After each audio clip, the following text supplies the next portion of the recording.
Greetings, fellow armchair Imagineers. Tiki here, And Blue Dragon 5. and welcome to the show where we wax poetic about the movies we see on a month to month basis. It's time to crack open our Movie Memoirs! memoirs. Zah. All right, Dragon, we got a lot to get to. It's January month. So, with that in mind, we start, as always, with the news. Of course, we always start the news with the in memoriams, and folks, Dragon, this one hurts, man. This one hurts. Catherine O'Hara. I mean, what can you say about her, man? The woman's a legend. She's a comedic force. I'm honestly so glad that she got to be in Beetlejuice because frankly, I thought she was the best part of that whole movie in some respects. At least I thought she was the best performance.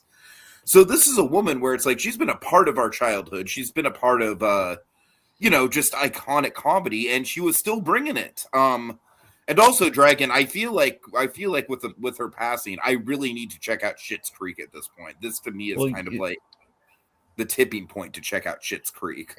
the other thing you should do, Tiki, is the last thing she was doing, and they may or may not have her in the second God. season. I assume they do. The studio. No, yeah. No, Uh, that's a good point as well. That's a good point as well. Yeah.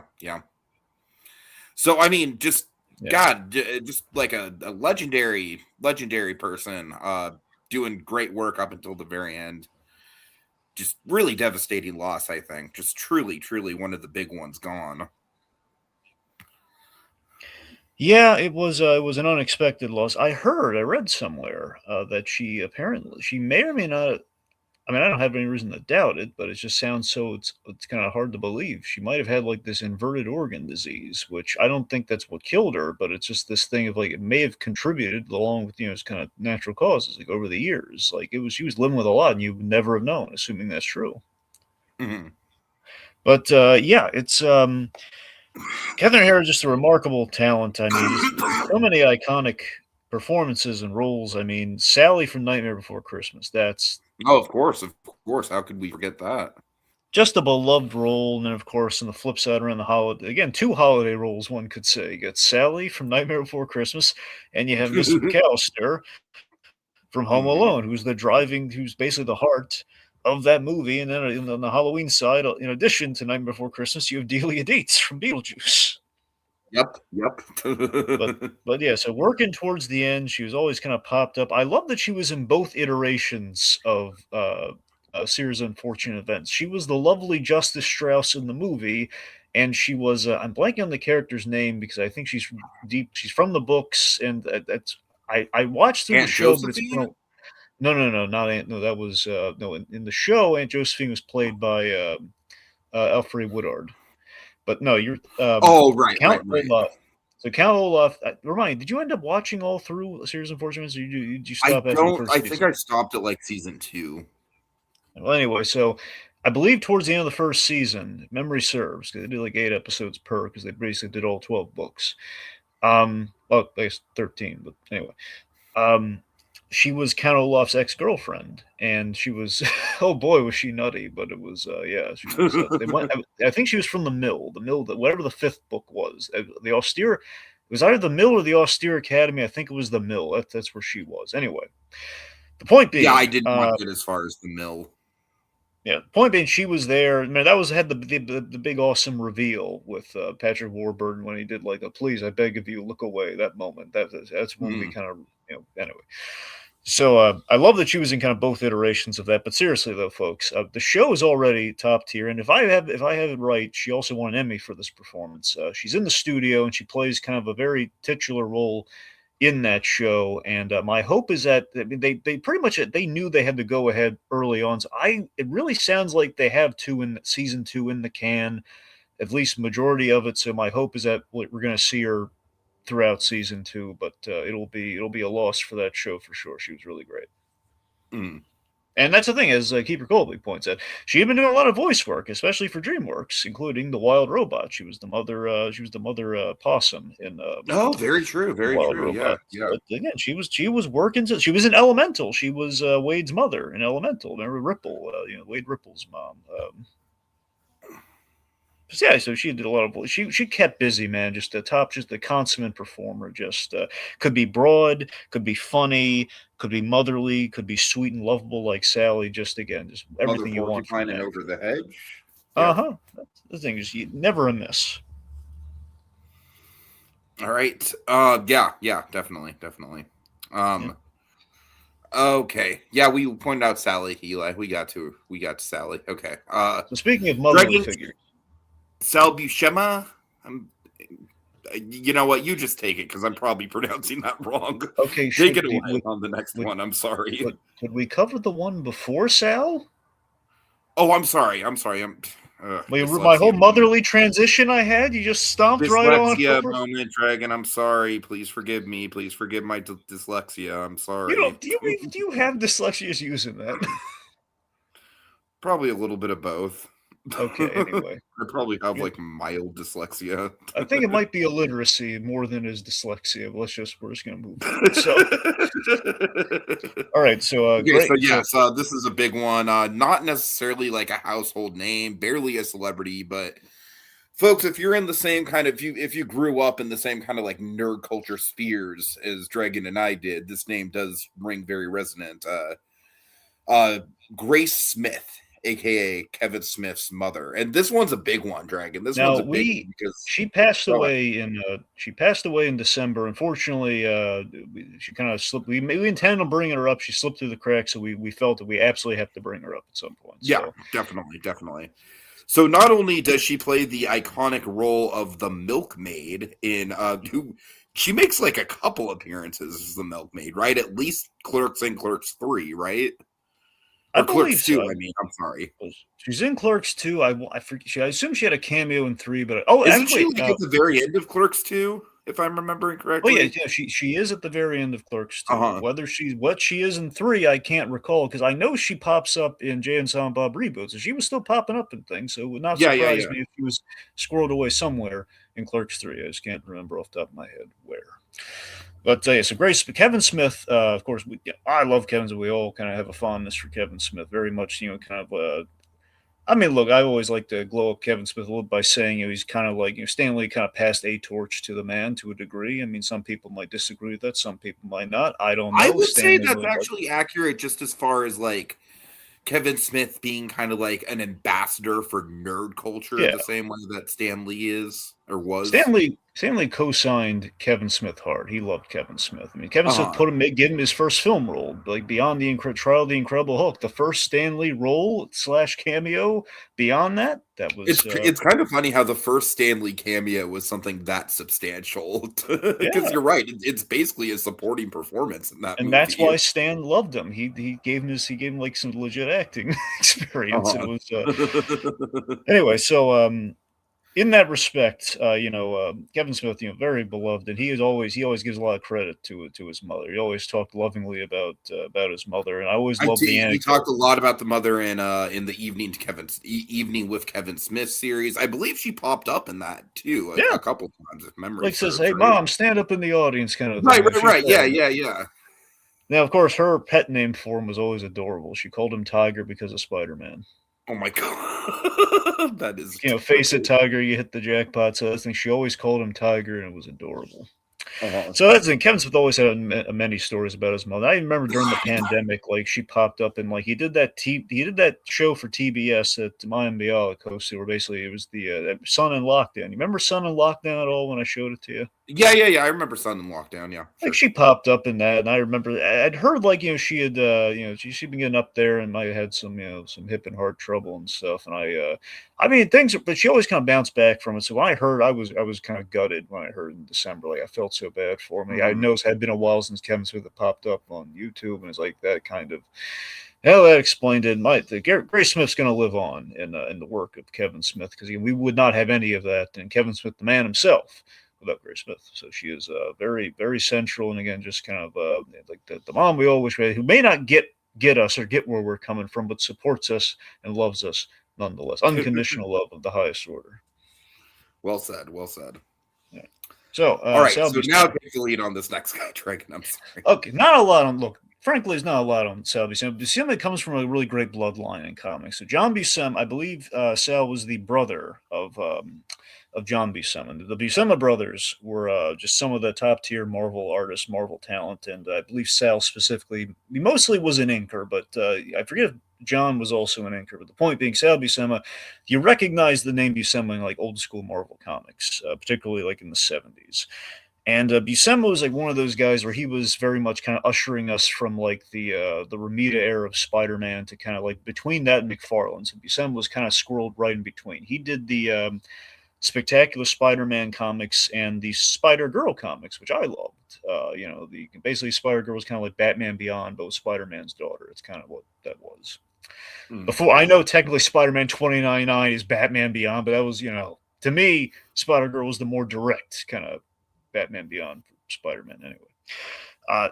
He had some very dynamic Spider-Man versus the Green Goblin stuff. Like one of the iconic things that he did was like Spider-Man, like wall crawling, like he's him sticking to the bottom of the Goblin glider, like while he's fighting the Green. I have a Christmas ordinance of that, man. This that's very much a Buscema always he worked on that. And that was like an iconic kind of Spider-Man thing that he did. So this guy was like one of the premier Spider-Man guys.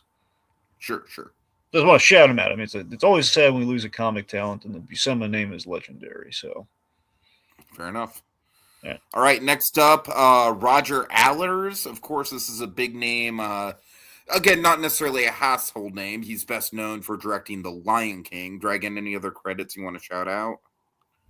So Roger Allers, this guy was an animation director, and he was a top tier board guy. He was, he did the boards for Little Mermaid. For Poor Unfortunate Soul was his sequence. That was like his big landmark sequence. I always remember Allers from the documentaries and the behind the scenes stuff because of course Lion King is his big claim to fame, but right after Lion King, he was not right after, but after Lion King, because he worked in the story department like a lot of other Disney stuff as well in between the other projects, but because he was brought on in the 80s, he was in that Waking Sleeping Beauty era, and then he got his big moment to shine with Lion King. And afterwards, he did Kingdom of the Sun, which of course became Emperor's New Groove. But when the project changed from Kingdom of the Sun, which is documented in the Sweatbox, which sadly no longer on YouTube, so I pity the folks who can't see that anymore. But it was great, and Disney needs to grow a pair and actually put it on Disney Plus. We have Hulu now. We can get away with the cursing, so it should be on there. Yeah, we'll see. I don't think the cursing is the problem.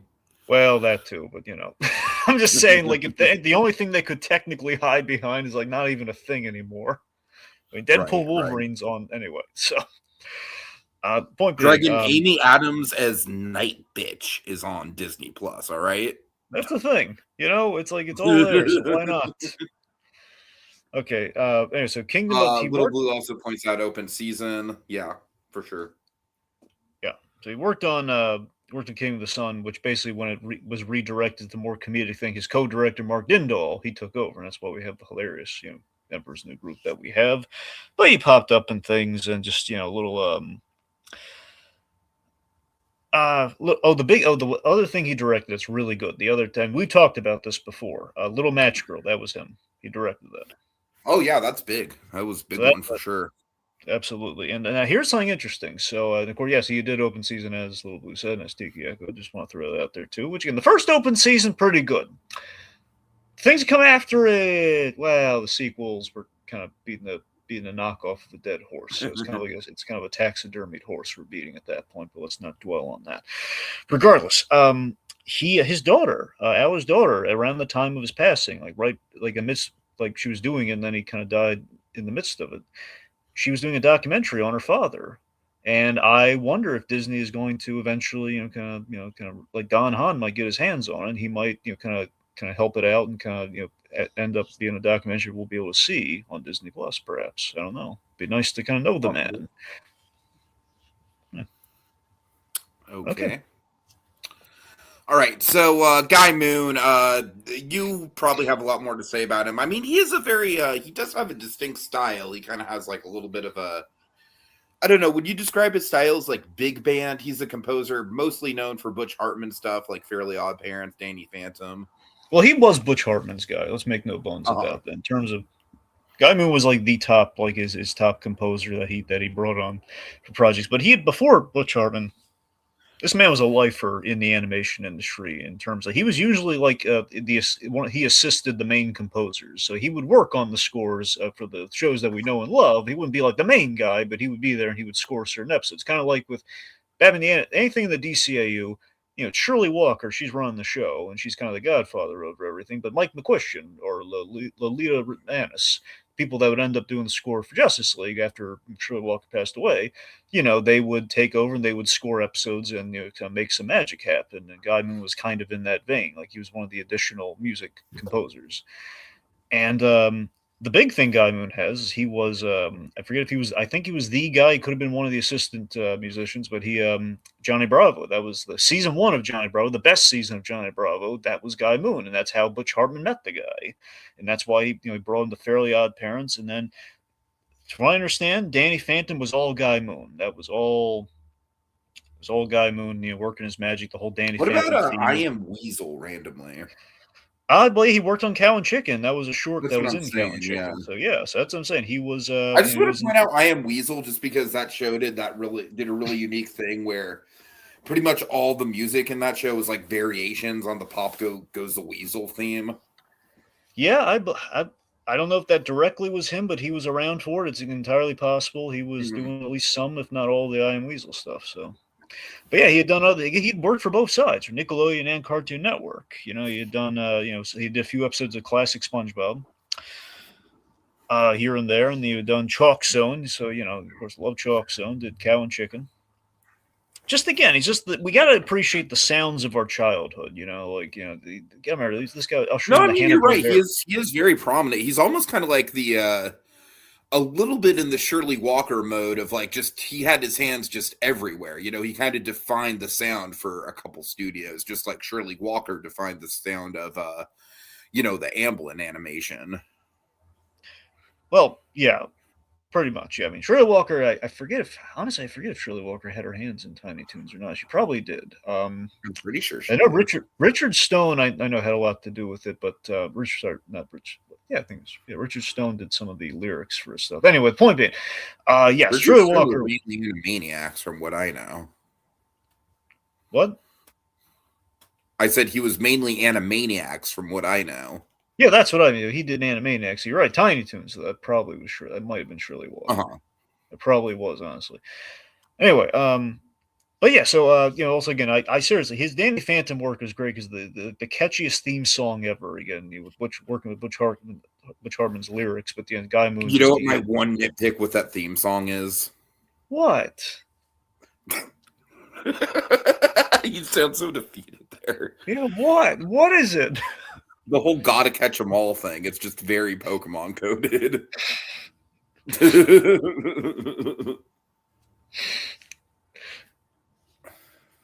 I'm sorry. I'm sorry you hate catchy music. I'm sorry. Oh my god. Okay, anyway. Oh, by the way, he's actually the guy in the song who's whispering, Danny Phantom. He's like the guy who's whispering in the song too. That's his voice. Nice. Anyway, but yeah. So in general, these composers that we gotta know and love here, we gotta they ushered in the Hanna-Barbera of the next generation. I think that's what Guy Moon did. Especially with the kind of brand of music that he brought, between Fairly Odd Parents and Danny Phantom being like the biggest feathers in his cap. I know he did stuff like Tough Puppy and everything, Hartman stuff, but still, I mean, he's working to the end too. And sadly, I mean, Guy Moon, he passed. He was not sick. It was an accident that killed him, and it's just very sad. Again, I hate all the reckless drivers out there. It's all That's all I'll say. Yeah. All right. Yeah. Okay. Okay. Next up, the last death, I believe, right? I Grady hope. Deadman Smith. Grady Demon Smith. Yeah. Demond? Well, Demon Wilson. Okay, first of all, Grady Demon Wilson, not Smith. Grace Smith was the first. I told you I had fucking dyslexia, Dragon. I think you're hiding it. That's evidence of it, like right there. It's like I'm literally reading like the first last name and the last name and putting it together. God, I don't know. anyways. I'm still thinking illiteracy. I'm not sure. Oh man.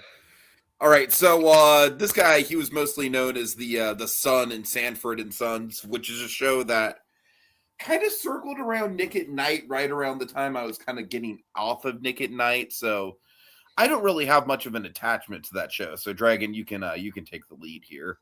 Yeah, I mean, look, not a whole lot to add. Just he was Lamont from Sanford and Son, and he was very much the straight man to the comedian that was Red Fox in that show. Mhm. They had a really nice father-son dynamic where it was like the wacky shtick and shenanigans, but you saw the love there, and just Grady Wilson. He was sorry, Deadman Wilson. He kind of dropped the Grady. He really just went by Deadman Wilson. The point being, this Wilson, he's very much like a character actor throughout the 70s and 80s, and occasionally you get a show like, for example, because Sanford and Son was kind of it was kind of ghost show run by Norman Lear. So Norman Lear was involved in that creatively, but he didn't get credit on it. I forget the reason why. I forget if it was like right before Norman Lear really made a splash. I can't remember if it came right before or right after All in the Family, but with Sanford and Son. But regardless, eventually the worm turned when Norman Lear did kind of a stab at the Odd Couple, and basically it was a black Odd Couple, and he was in that. He was Oscar Madison. Mm-hmm.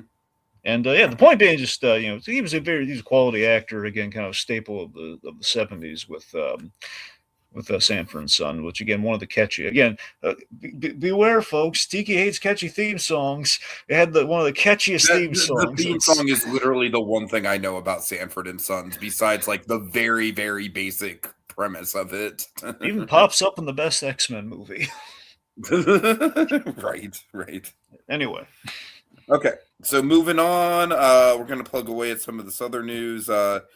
So Disney shakeups have been happening, of course. Really, really big news here. Although I don't really have a ton to say about it. I just feel like we should throw. You don't want to talk about the Oscars? Oh my God! You see, dyslexia. No, it's called reading the line right before the one you're actually reading. No, the definition of dyslexia is just like getting like the words mixed up and jumbled. Yeah, Oscar nominations. Sure, I'll talk about it briefly. So Sinners, Dragon. You haven't seen it yet, right? You're going to. I don't know if you're going to see it for Black History Month. It's up in the air. Mm-hmm. But that is now officially the most nominated movie of all time in the Oscars, which I think is just wild. Not because it's undeserving, just because like the Oscars by and large has been so avoidant of genre movies, and this is like I feel like this is a big kind of like shift in the Oscars. I feel like this is kind of like okay, like, and Sinners is kind of the shift in like blockbuster filmmaking towards more original stuff. So I don't know. I think this is definitely just going to make Sinners go down like even more so as just a big kind of cultural touchstone of our time. And I do look forward to hearing your thoughts on Sinners if you do watch it, Dragon. Other than that, Colby, let's see. Like, what are some of the nomination surprises for you? Freaking Diane Warren, Dragon. She got on there for Best Original Song again somehow. Let's see. I'm kind of just waiting because Colby. Let me know, Colby, if you have any thing you want to shout out here. Delroy Lindo, yes. He actually got in for Sinners, Dragon, which was very exciting. Anyone who was like who was up in the morning they announced the Oscars, that was like the big pop. Sinners is definitely the big headline. I could talk about like, hey, they could have nominated this person instead of that person, but we don't have time for that. Let's just move on. So so the Disney CEO, the new CEO. I had Oscar thoughts, but oh, I'm sorry. You literally the whole time we were planning this out, you acted like you had nothing to say about the Oscars. Well, I mean, again, you wanted to talk about it, so I figured, hey, I should contribute. Okay, well, go ahead. Oh, God. Okay, all I want to say is that look, I'm rooting for I'm rooting for Frankenstein because I love that movie. It seemed if I'm a betting man, I'm going to say majority of the Oscars it's going to be a battle. Well, literally, I guess it'll be between one battle after another and Sinners. I think Seems like K-pop. it's shaping up that way. Yeah, yeah. I think K-pop Demon Hunters has a shot at the Oscar. I'm kind of rooting for it, just as the outlier. It's like hey, let's give it a it was the new one. It had a splash. It was a good movie. I think maybe it deserves a shot.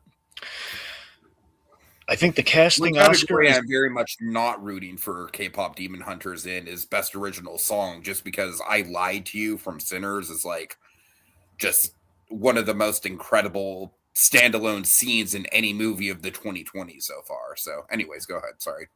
I think the casting. I think it's weird that we have a casting Oscar instead of that stunt Oscar. But then again, we didn't have a lot of stunt-heavy movies. Perhaps I don't know. Mm-hmm.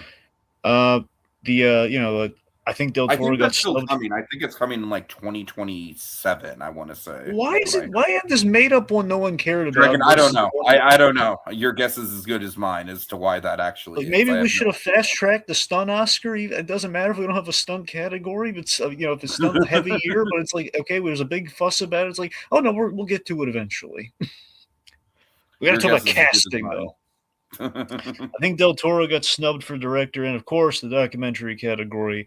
I will give him this. We at least have a few okay contenders, but still no John Candy documentary. It's ridiculous. That We have movie. something that's actually like that's actually slightly in the pop culture zeitgeist with The Perfect Neighbor. Oh my god!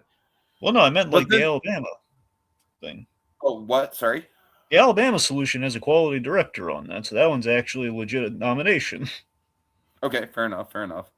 But then also we have like literally like something like Mr. Nobody versus Putin or something like that. I'm like, okay, guys, good job. You're just current event.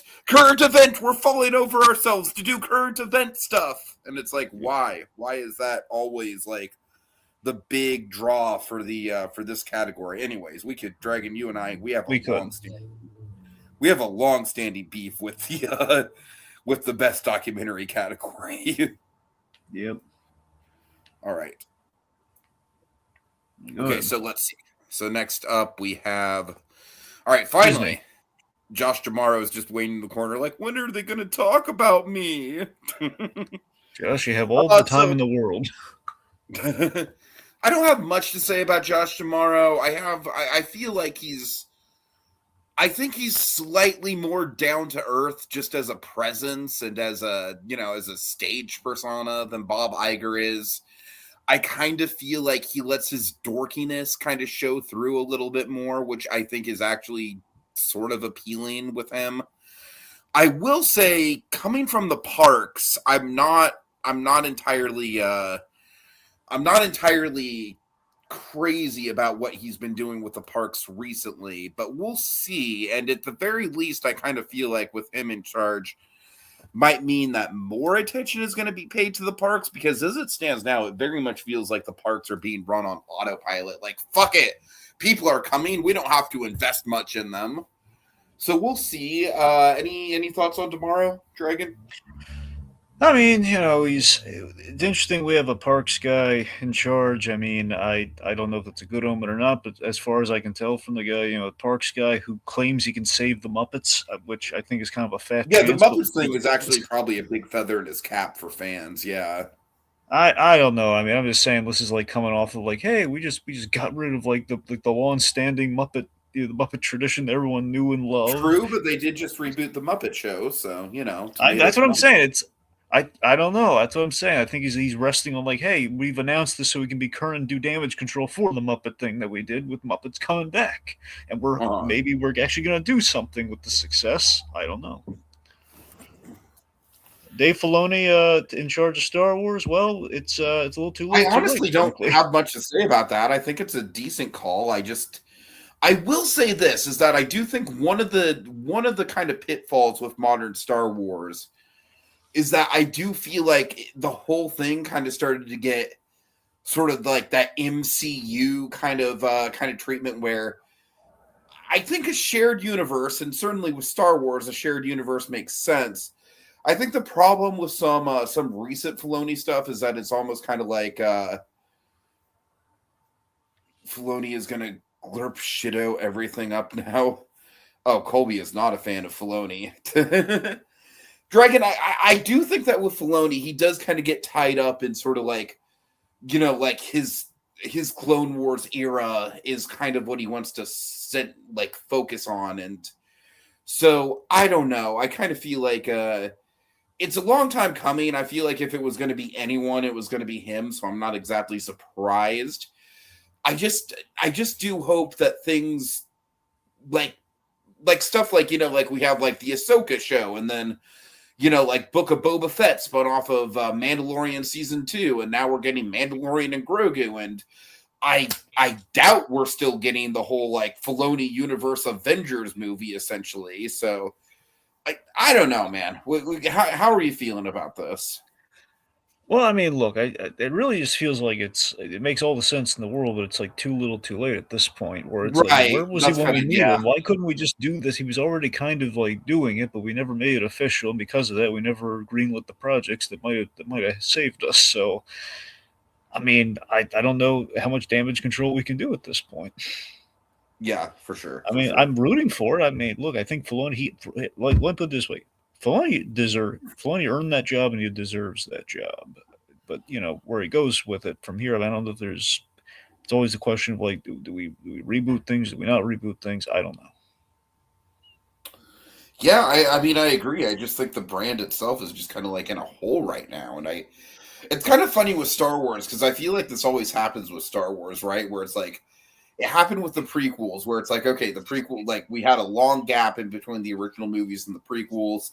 Everyone got stoked for the prequels, and they got burned out on that era.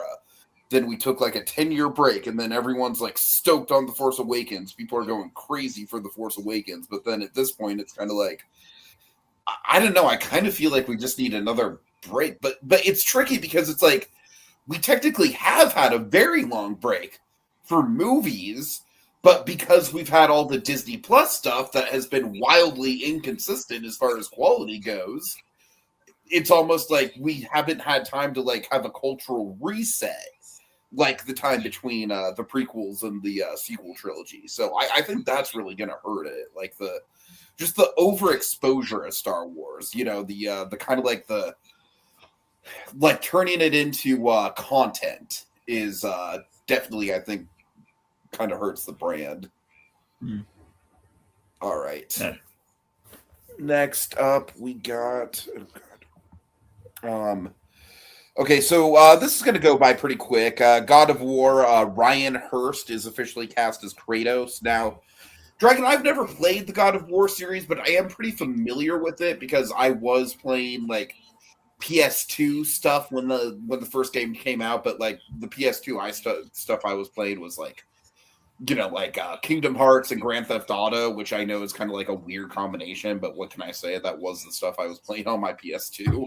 That and like Sonic Mega Collection. That was my PS2 experience. But I was like I was familiar with God of War. I was it was definitely in the zeitgeist. And as far as Ryan Hurst goes, I know that with the more modern God of War games, they've aged Kratos up, given him a son and everything. I think that fits Ryan Hurst. And appropriately enough, I do think that this makes me excited because I feel like with Kratos in particular, everyone was just like, oh, it's got to be Gerard Butler because he's like the angry Spartan guy. He's the angry Greek mythology guy. And I'm like, no, it doesn't have to be Gerard Butler, guys. Like there's other actors that can do it. And I think Ryan Hurst is a much more diverse, much more kind of like multifaceted performer who can still kind of have the physicality and the intensity for Kratos. So I'm looking forward to it. I mean, I don't know if I'm going to be like overly stoked for the movie. It depends on like, how the reviews are and how it looks and the trailers and everything. But I do think it's an inspired casting choice. I will say that. Okay.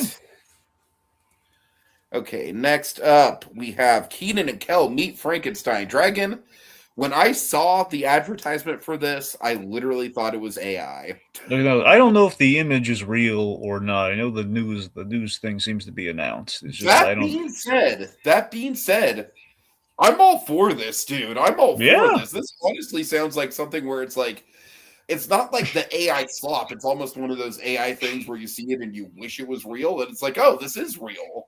Yeah. No, seriously, like I'm still like Keenan and Kel, just those two characters, like let alone the performers. Let's talk the characters in that sitcom. Like those two reuniting, that's huge, man. Like we're gonna get more orange soda bits and Frankenstein. Throw Frankenstein at the bit. It's like, just classic Abbott and Costello. Like I'm legitimately stoked for this, Dragon. I'm legitimately stoked. As am I. I mean, look, man, remember last time we saw Keenan and Kel, it was in a, well, like as Keenan and Kel, not as, Ed and, It was in SNL, right?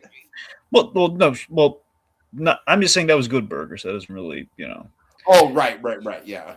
No, I just mean like we had the Good Burger 2 movie, so it was the most recent time we've seen them. But I just mean beyond that, the last time we saw them as Keenan and Kel was Two Heads Are Better Than None, which was kind of like a send up to Abbott Costello, like in a scary situation. I'm pretty sure I could be wrong, but I'm pretty sure the two of them did pop up on SNL at a certain point together. I could be wrong. No, they did. But they were doing it. Well, I remember they did I think Fallon was there. I don't know if it was on Fallon's show or if it was on SNL, in which they did the Good Burger sketch on there. That I can't remember. Oh, they did it was Good Burger. It wasn't. Okay. Yeah. So, I mean, because you and I know, Dragon, like Keenan and Kel, like that sitcom, very, very, like, like unique characterization for the two of them, right?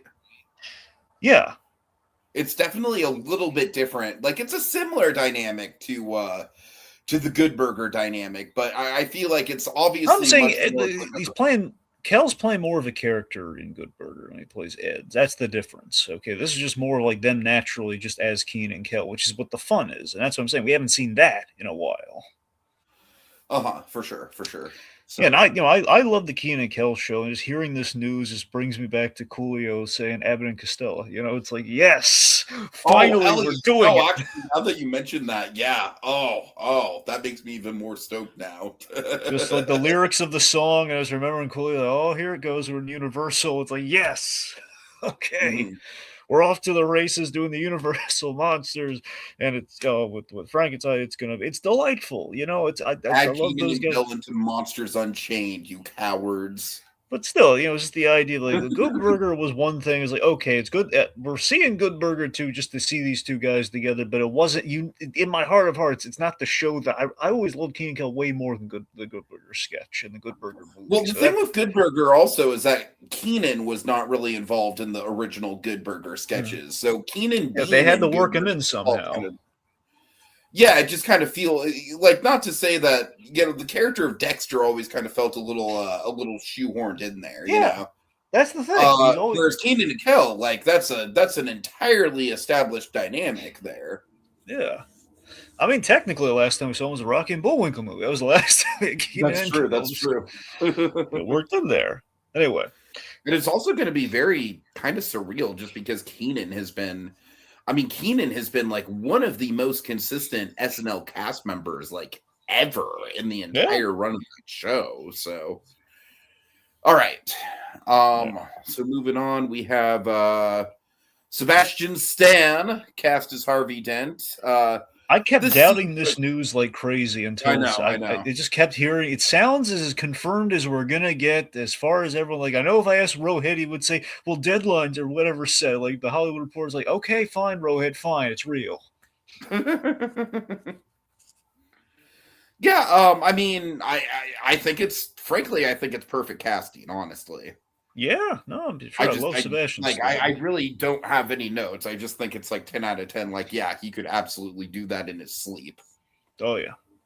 So I know we saw his acting chops for something like this. We saw him kind of audition for Clayface practically in what was the fate? A Different Man. A Different Man. I keep blanking on the name, but it is A Different Man. Yeah, that's the one. It's essentially a Clayface movie, Sebastian Stan. It is, yeah. It's like that's like the prototype for the Clayface movie they're doing. It's like the Nolanized Clayface movie. Exactly. But yeah, this is a good cast. This other one is not as confirmed as Sebastian Stan, but there is talk of Scarlett Johansson playing a character in the movie, and there's some speculation. Assuming that's true, people are getting me excited. They're saying Andrea Beaumont. That would be flawless casting if it were. I don't know if she fits in the universe of the Batman, given given the Bruce Wayne that we have. But I think the more likely one, assuming it's true, again, this is all speculation. Poison Ivy, I think she'd be a great Poison Ivy. I can see that for sure. Just throwing it out there. Okay. All right, so next up, let's see. We have Jorge Gutierrez doing a Speedy Gonzalez movie. This guy, let's see. I know him from Book of Life. Has he done anything else we're familiar Yeah, so with? before Book of Life, his big show was El Tigre on Nickelodeon. Gotcha. That was after my time, but yeah. Oh yeah, that was it's great. He's a Mexican animator, and he's he's got a very distinct style. I believe he's worked and done a few collaborations with Guillermo del Toro. Like del Toro was like in Book of Life, so these guys they're really it's kind of anyway. Gutierrez is really talented animator. I'm going to say that because I loved El Tigre. It was really great. It was funny, and it was like one of in the modern era of Nickelodeon, it's like one of the really good Nicktoons that they made. It was kind of like the anyway. But this guy, he loves old school cartoons, and I'm sure he has a fondness for Speedy Gonzalez, and I think in the whole Renaissance, hopeful, fingers crossed, assuming Coyote versus Acme goes over the way we all hope and think it will. Between that, and, Day the Earth Blew Up. This could be the beginning of a new thing for Looney Tunes. We have this guy doing a Speedy Gonzalez movie. I don't know. Could be good. Yeah, we'll see. We'll see. I do you remember back in the day they were going to do a Speedy Gonzalez movie with freaking George Lopez? No, I didn't know that. No. Yeah, that was a rumor for a long time. That sounds very unsubstantiated. The interesting thing with Speedy Gonzalez is I feel like he's one of those characters where it's like, like white people are like, oh, it's racist. It's so culturally insensitive. It's a stereotype. And Hispanic people are like, no, bro. Like, we love Speedy Gonzalez. Yeah. Let's face it. Let me ask you this, Steve. Who thinks cooler? Jerry Mouse, Speedy Gonzalez? Oh, Speedy Gonzalez, without question. Right? I mean, with all due respect to Jerry Mouse. There's a mouse with the powers of the Flash. It's awesome. It's great. Now, here's some. Oh my god, I never thought about this. Speedy Gonzalez in a race against, Mighty Mouse. Roadrunner. No, against the Roadrunner. Oh, well, I was thinking Mighty Mouse. That'd also be. Well, I'm just saying, the two Looney. Think about it, these two never had a race. No, you're right. I can see it. Like there's your Superman go racing the Flash right there. That's your. Anyway. All right. So next up, we got some How to Train Your Dragon 2 casting. All spot on. Kate Blanchett coming back to reprise her role in live action, which I think is perfect. I love it. Let's see. We have Phil Dunster, who I'm not familiar with, but you are because he's a big Ted Lasso guy, it looks like. That is right. Yes. He's Jamie Tart, and on Ted Lasso, he was kind of a fan favorite. So he very much looks the part of Erickson. So he's I can see. I totally see. I kind of wonder why they don't use Kit Harington. By the logic, I think like with the age of the cast, it's probably we want someone probably a little closer. I think that's it. Yeah, Kit Harington. I think he's like in his 40s now, something like that. Most likely. I mean, he aged gracefully, but I'm just yeah. And then finally, Dragon, help me out with this last name here. I'm going to butcher the guy's name as well. I'm going to take a stab at it. Olafur Olafsson. This guy is, I believe he's Yeah, I was just going to say he's one of those. I mostly know him from Severance, actually. Yeah, that's the thing. So he was one of the big bosses from the season 2 of Severance. So he is playing Drago Bloodfist. So I just think like Severance just really, really proved that this guy just has just a very, very distinct physical presence to him. So again, I think that's very spot on casting. He is he's very Nordic, so I think he's perfectly cast. Yeah, for sure. Honestly, I'm going to say this real quick. The only thing I have to say about Journey Dragon 2 with this, and this casting kind of gives me hope with this. Honestly, more than the first movie, Journey Dragon 2. That's the one that has just a skosh of room for improvement or development that the first one does not need. The second one is like, I agree. Like, I feel like on some level, I kind of respect How to Train Your Dragon 2 even more. Like, Eli knows this, that like I think that the decision to kill off Stoic in that movie in particular was like just such a bold call, just genuinely one of the most bold big swings that DreamWorks has ever made from a storytelling point of view. Especially the way it happens, the way that Toothless is like indirectly involved with it. But yeah, I mean, I think from a storytelling level, there is definitely some room for improvement. I agree. Yeah, I mean, the first one is essentially like a fucking perfect like Boy and His Dog movie. It's just like that movie is just like that screenplay is just like a lock in like 10 out of 10. Don't change a thing about it. Yeah.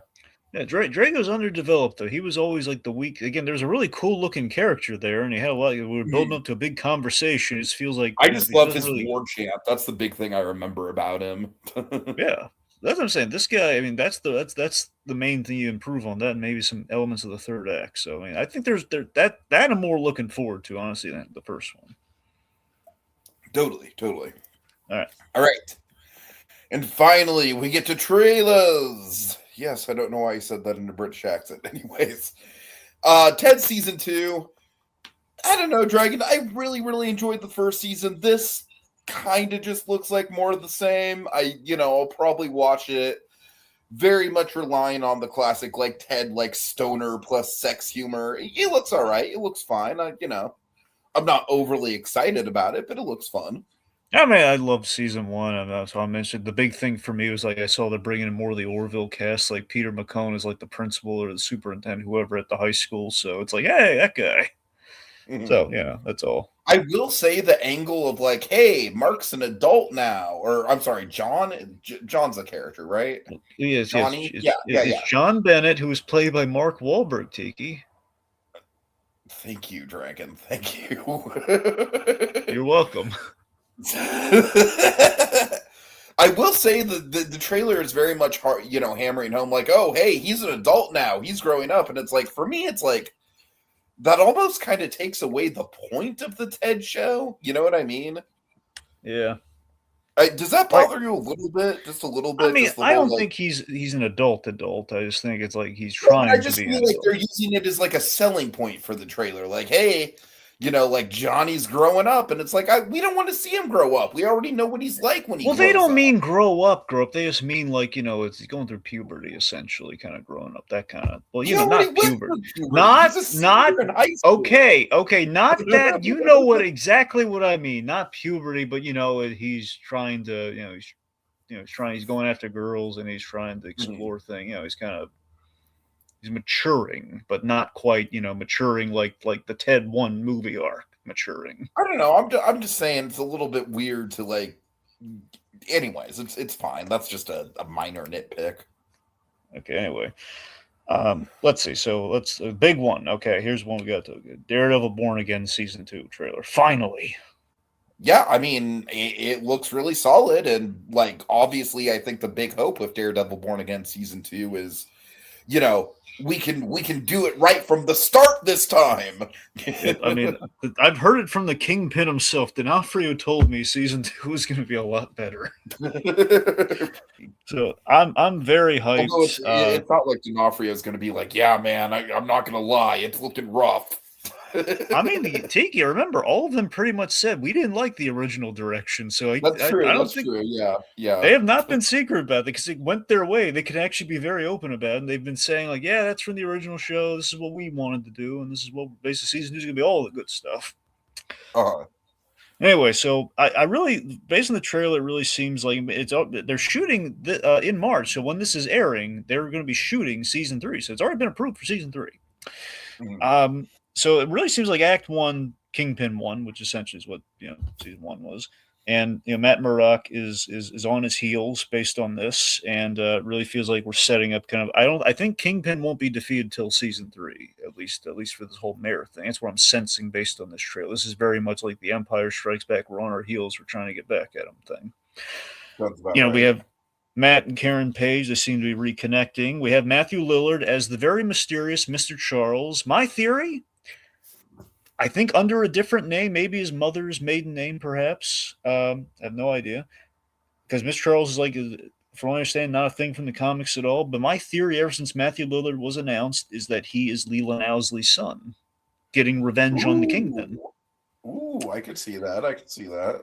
Yeah, that's my hope. Look, I'm not saying I'm going to be disappointed they don't do that, but I'm just saying instinctively, and we've seen like him sitting at a table with the Kingpin, looking like he's going to be causing a problem for the Kingpin this season. And for anyone to do that and to have some gravity carrying over, which they can now do thanks to things working out, feels like Leland Owsley's son. That way we have the Owl coming back, who's like the other mob boss in Daredevil's world. So I'm just throwing it out there. Jessica Jones, she's back. I mean, that's obviously a big headline.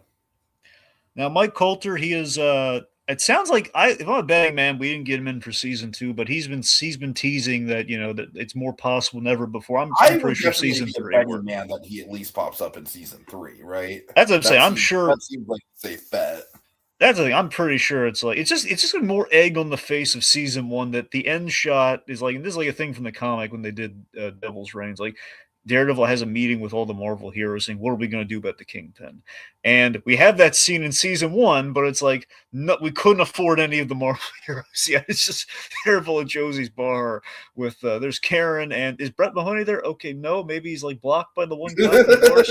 Right. It sounds like Mahoney's going to be in this season 2, by the way, but it was just the thing where they couldn't, again, it's a problem if we couldn't squeeze him in because we didn't get the go-aheads until too late in the season. So, Kingpin boxing looks great. I was geeking out because of the color theory. Oh, he's covered. He's wearing the white. He's covered in the red. This is gonna be great. With a little Foggy Nelson flashback, which I'm so ticked off that everyone. I don't understand how people don't grasp the concept of what a flashback is. Everyone's like, "Oh, he's alive." It's like, come on, guys. It's Daredevil season 1, Nelson versus Murdoch, episode almost entirely in flashback. It's possible. Anyway, Daredevil smiling, great moment in the trailer. Okay, guys. I'm Quintessential like Daredevil art right there. I think I'm so really, hyped. really shows off the character. Yeah. All right. Okay. Sorry. Next up, we got Invincible. This looks pretty intense, Dragon. I'm excited for it. Oh yeah. So yeah, Nolan seems to be coming back, and that's gonna cause some problems, I'm sure. We had a tease at the Emperor of Viltrum, who was our Freddie Mercury's modeled character. Mm-hmm. Yep, got Lee Pace playing him. Anyway, so yeah, looks good. I mean, we have the dinosaurs coming into play, which we set up, and he's going to be fighting them. Eve's powers are out of whack, and I don't want to spoil what's happening there. You know what a highlight of the trailer was for me, and what was the highlight? Oh no, what? I genuinely thought that the Ben Schwartz moment was really funny. Okay, look, it's all right. It's fine. All right, look, it's fine. It's fine. Dragon, I think Shapesmith is like the perfect Ben Schwartz role because it's very self-aware about how obnoxious Ben Schwartz can be. Pretty much.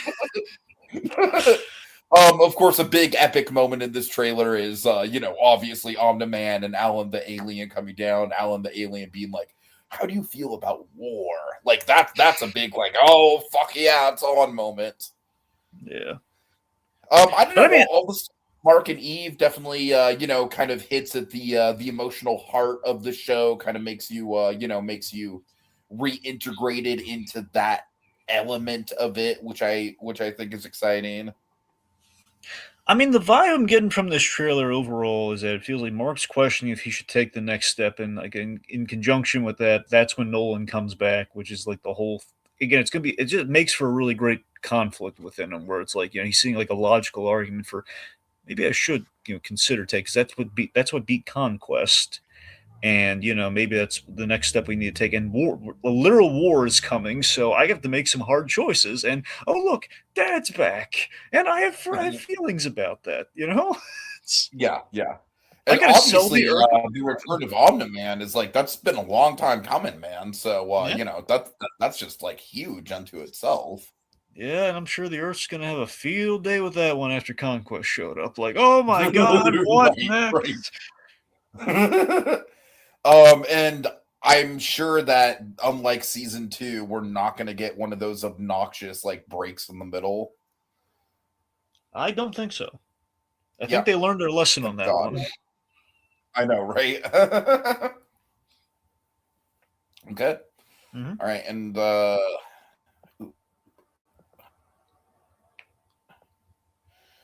finally, we have the Super Mario Galaxy movie. I'm very glad you decided to do this because there is a lot more in here than there was in the first trailer. I really didn't like the first trailer because it was basically just like bizarre Jack Black humor that's not even in the games. Like Tiny Bowser is never in the games. I just want to make that clear. Tiny Bowser is not a thing in the games. But this I'm really, really excited about. This trailer definitely my one hang up with this trailer is that with the focus on Yoshi, which I do think is handled very well, and I'm excited to see it, and I think they characterized Yoshi like as well as they could have. I think this should have been a Super Mario World movie because Super Mario World would be the movie where you can introduce like the broader characters like Yoshi, Birdo is in this movie. It seems like there's going to be other Super Mario Brothers 2 characters in it as well. There's some Super Mario Brothers 2 characters in the background, like enemies. My main concern with this is that I kind of feel like the galaxy part of this movie might be a little overshadowed. I don't know. What do you think about that? I mean, look, again, I'm going from the layman's perspective with Mario with these movies. It's more of an education for me based on like the Game Boy Advance experience I have with stuff. Well, It you are looks familiar fun. with the original Super Mario Advance. That's the game that has Birdo in it. So how do you feel about seeing Birdo? One thing So is, I that's had at like least Super Mario. So I had like Super Mario World, which I believe had Birdo's like the girl that shoots like the eggs, right? yes. Okay, so Super Mario World was the introduction of Yoshi. Yeah. Uh-huh. So one of the Super Mario Worlds, and which had Yoshi, and you could ride Yoshi, and then you had like the Tanuki suit and all that kind of, the flying thing. Well, the raccoon Yeah. suit, whatever one lets you fly. Anyway, but yeah, I mean, look, it looks fun. I love that. I wanted Yoshi in this movie, and I got it. So we're picking up with Yoshi, which is very cute. Because I was kind of worried with the Galaxy thing. Are we gonna like have Yoshi factor in? And it seems good. And we have like they're using the flower, which I thought was a really cool moment in the trailer. Using like the power. Luigi has a little bit more of a role, which is needed. I And think we're getting more. by far the biggest element of the original movie that I would, like rewrite is the fact that Mario and Luigi were separated for so much of it. Like that cannot be the case this time around. So I want to say they're going to learn from that here, and we're going to be able to get Uh-huh. some more of that, but I'm not sure. Anyway, all I know is we're getting more of the game iconography that I'm kind of recognizing, like Birdo and some of the. There's another thing too in the trailer I saw that was a flashback to the game because we had Yoshi, we had Birdo, and there's a third thing. Well, I mean, there's a ton. There's a ton of. Oh, like the Easter eggs. chain, like the little chain bridge thing. Remember you saw that, Uh-huh. like little Uh-huh. that, and like I think the cloud with the guy fishing that too. Yes, Lackute. Yes, for Yeah, sure. Yeah, so that's what I'm a saying. lot, These are the little. but that's kind of what I'm saying, though. I kind of feel like you have enough iconography that you could introduce, just from like the original sequel games, like Super Mario World, Super Mario Brothers 3, Super Mario Brothers 2. That I don't like Galaxy, man. Galaxy just is such its own thing that's the one really big hang up I have with this is I really think they're kind of jumping the gun with the actual Galaxy stuff here because I think there's more than enough material just based on the stuff from the original games that they haven't gotten to yet, Okay. All right, anyways. Okay, so hey, that's it. We're now officially onto the new releases. We did that in less than an hour, technically. Yeah, we did. Okay, so Sen Dragon, I'm guessing that the only ones you've seen here are the R.I.P. and the Chevy Chase movie, right? Well, it's just the Rip, man. It's not R.I.P. It's a Ryan Reynolds movie. No, Okay, yeah, you know what? The fucking Ryan Reynolds movie is exactly why I have a problem with that, Dragon. Excuse me. Well, again, it doesn't have the little dots between the letters, Tiki. That's it's a word. It's called the Rip. Okay? Dyslexia. We have somebody who's a dyslexic in the comments who's pointing out how wrong you are. All right. Anyways. Okay, so Send Help. This is my first Raimi horror movie that I saw in theaters, believe it or not, Dragon. I was actually I kind of did the math on that and sort of realized that, and I was actually kind of surprised when I put that together. No, he's all grown up, kids. But yeah, this is Dragon. Essentially, what this movie is hey kids, do you like Stephen King's Misery? Do you like Castaway? Do you like Triangle of Sadness? Most importantly, there's a lot of there's too much Triangle of Sadness in this movie, frankly. Are you over 30? This movie's for you. Right. No, I like this movie a lot. I do. I think Rachel McAdams is great. I feel like she's kind of been having a career renaissance lately, which is cool to see. Dylan O'Brien, who recently really impressed me with Twinless, he's really great in this movie. Dragon, he has this almost like hyena laugh in this movie that's just fucking iconic. He's just like, it's great. It's great. But essentially, Rachel McAdams is like this mousy. Well, you know the premise. I don't have to. I'm aware of what the movie is. Just so how was it? What I really like about the movie, Dragon, is that the power dynamics in this movie constantly shift, as well as who the audience is supposed to be rooting for. Because both of these people, like Rachel McAdams' character, is not as sympathetic as you might think based on the trailer. Like the first 10 minutes or so when they're still in the office, they kind of go out of their way to make her like genuinely like unappealing and socially awkward in like an aggressively off-putting way. Like you do not see that in the trailer. And so because of that, you kind of get Dylan O'Brien's perspective. Honestly, you genuinely kind of do. You're just like, oh my God, I'm stuck on an island with this person. And I think that was a very, very smart move. And I think that kind of like, for me, almost kind of like solidifies the movie. I will say, Dragon, literally the last third of this movie is literally just Triangle of Sadness. It's like there is one plot point that happens that is just like, hey, Triangle of Sadness, we're doing it again. The whole movie's DNA kind of owes a lot to Triangle of Sadness, but still, it's classic Raimi. There's a lot of really, really good stylish Raimi editing here. A lot more of Raimi style than was in something like the Hollywood movies he's done, like Multiverse of Madness or the fucking Oz the Great and Powerful. Definitely much more of a Raimi movie than those movies. And there is a sequence with a boar that is like maybe an all-timer from Raimi. That's all I'll say. So I got one question for you. Okay. Did you catch the Bruce Campbell cameo? Oh man, I would. You know what? I don't know if there was one because now Raimi directed this, right? He didn't just produce; he directed this. No, I'm sure he's in there somewhere. I'm not doubting that he's in there. I'm just like it's such a two-man performance. It's such a two-man show here that I'm honestly like I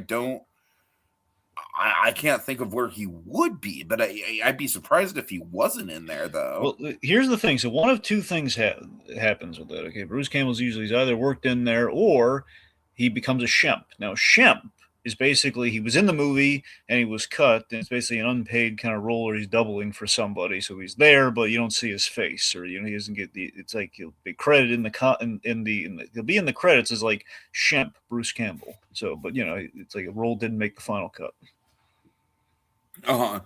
Now Keith Colby says he's the dead dad.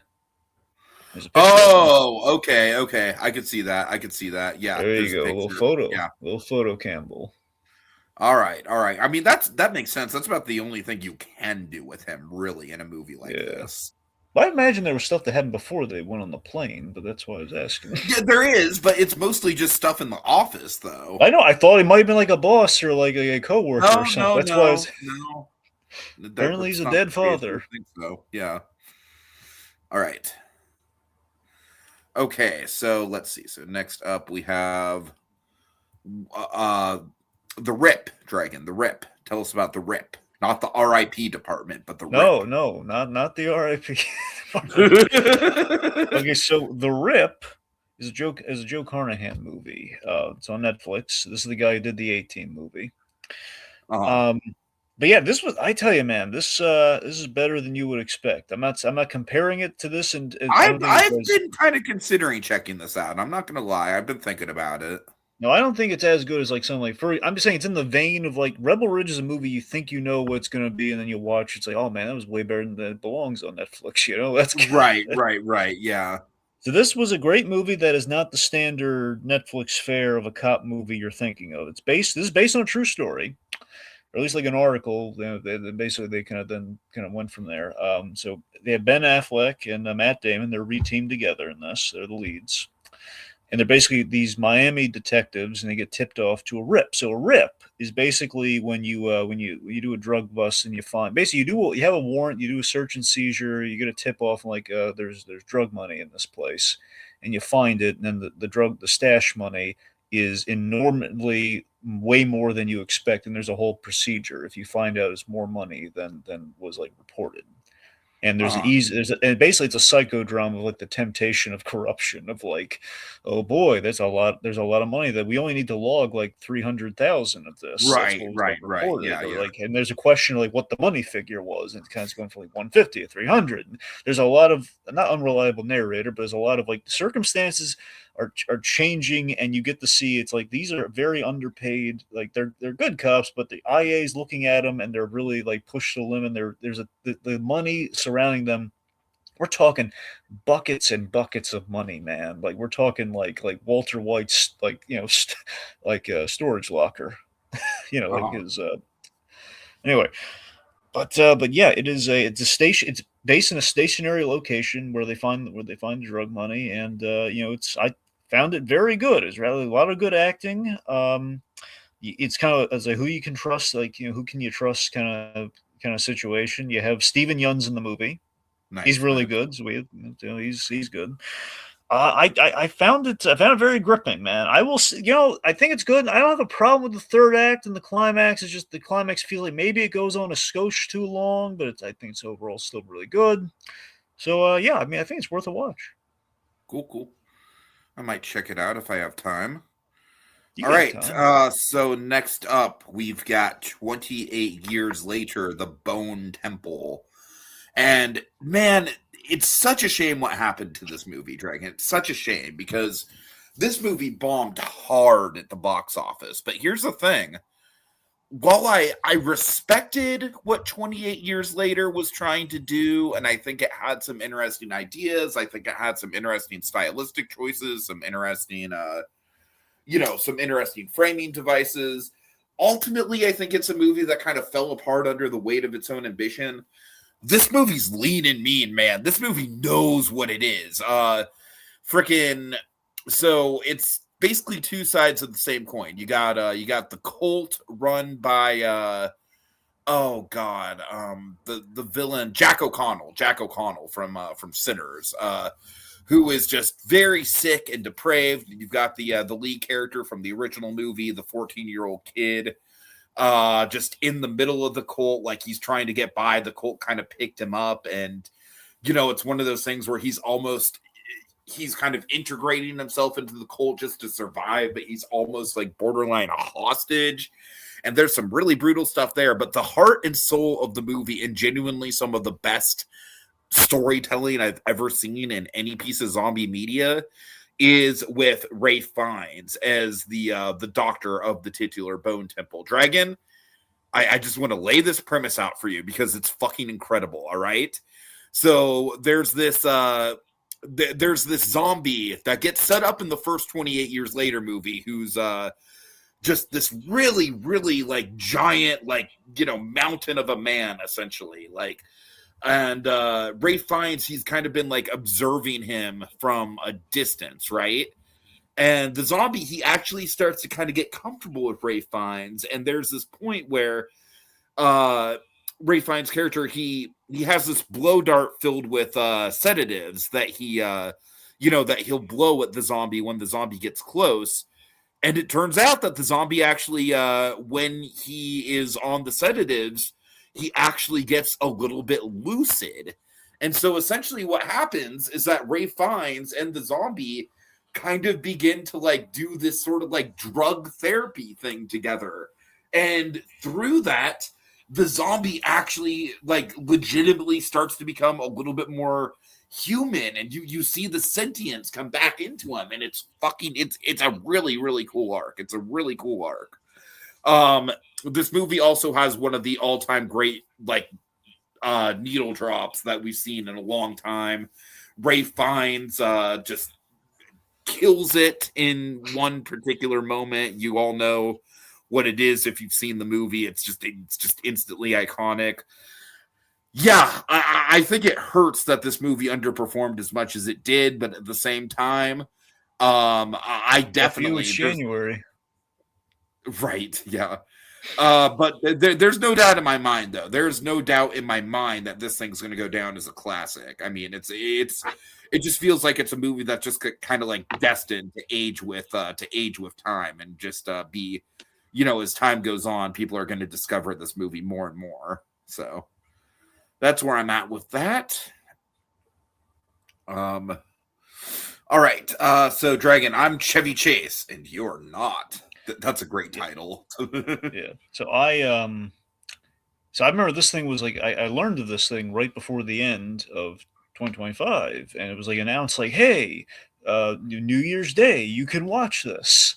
It was the new CNN, HBO, HBO Max documentary thing. They've done these kind of things before. It's like, okay, I'm very much, that's a good way to start off the year.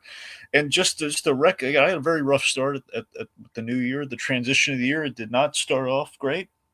And one of the reasons was like, hey, not the reason, but it was not helping. Was like, hey, I'm looking at HBO Max. It's not there.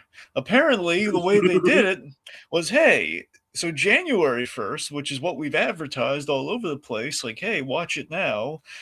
It came on the CNN documentary, so it came on CNN with commercials. Oh God! So you could watch it with commercials on CNN, or you could wait till the end of January, till the 31st, to watch it on Max without commercials. How stupidly pointless!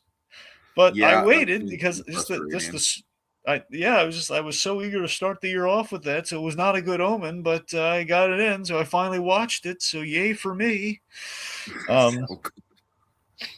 Okay, so the point being, I was finally able to. I was looking forward to this month,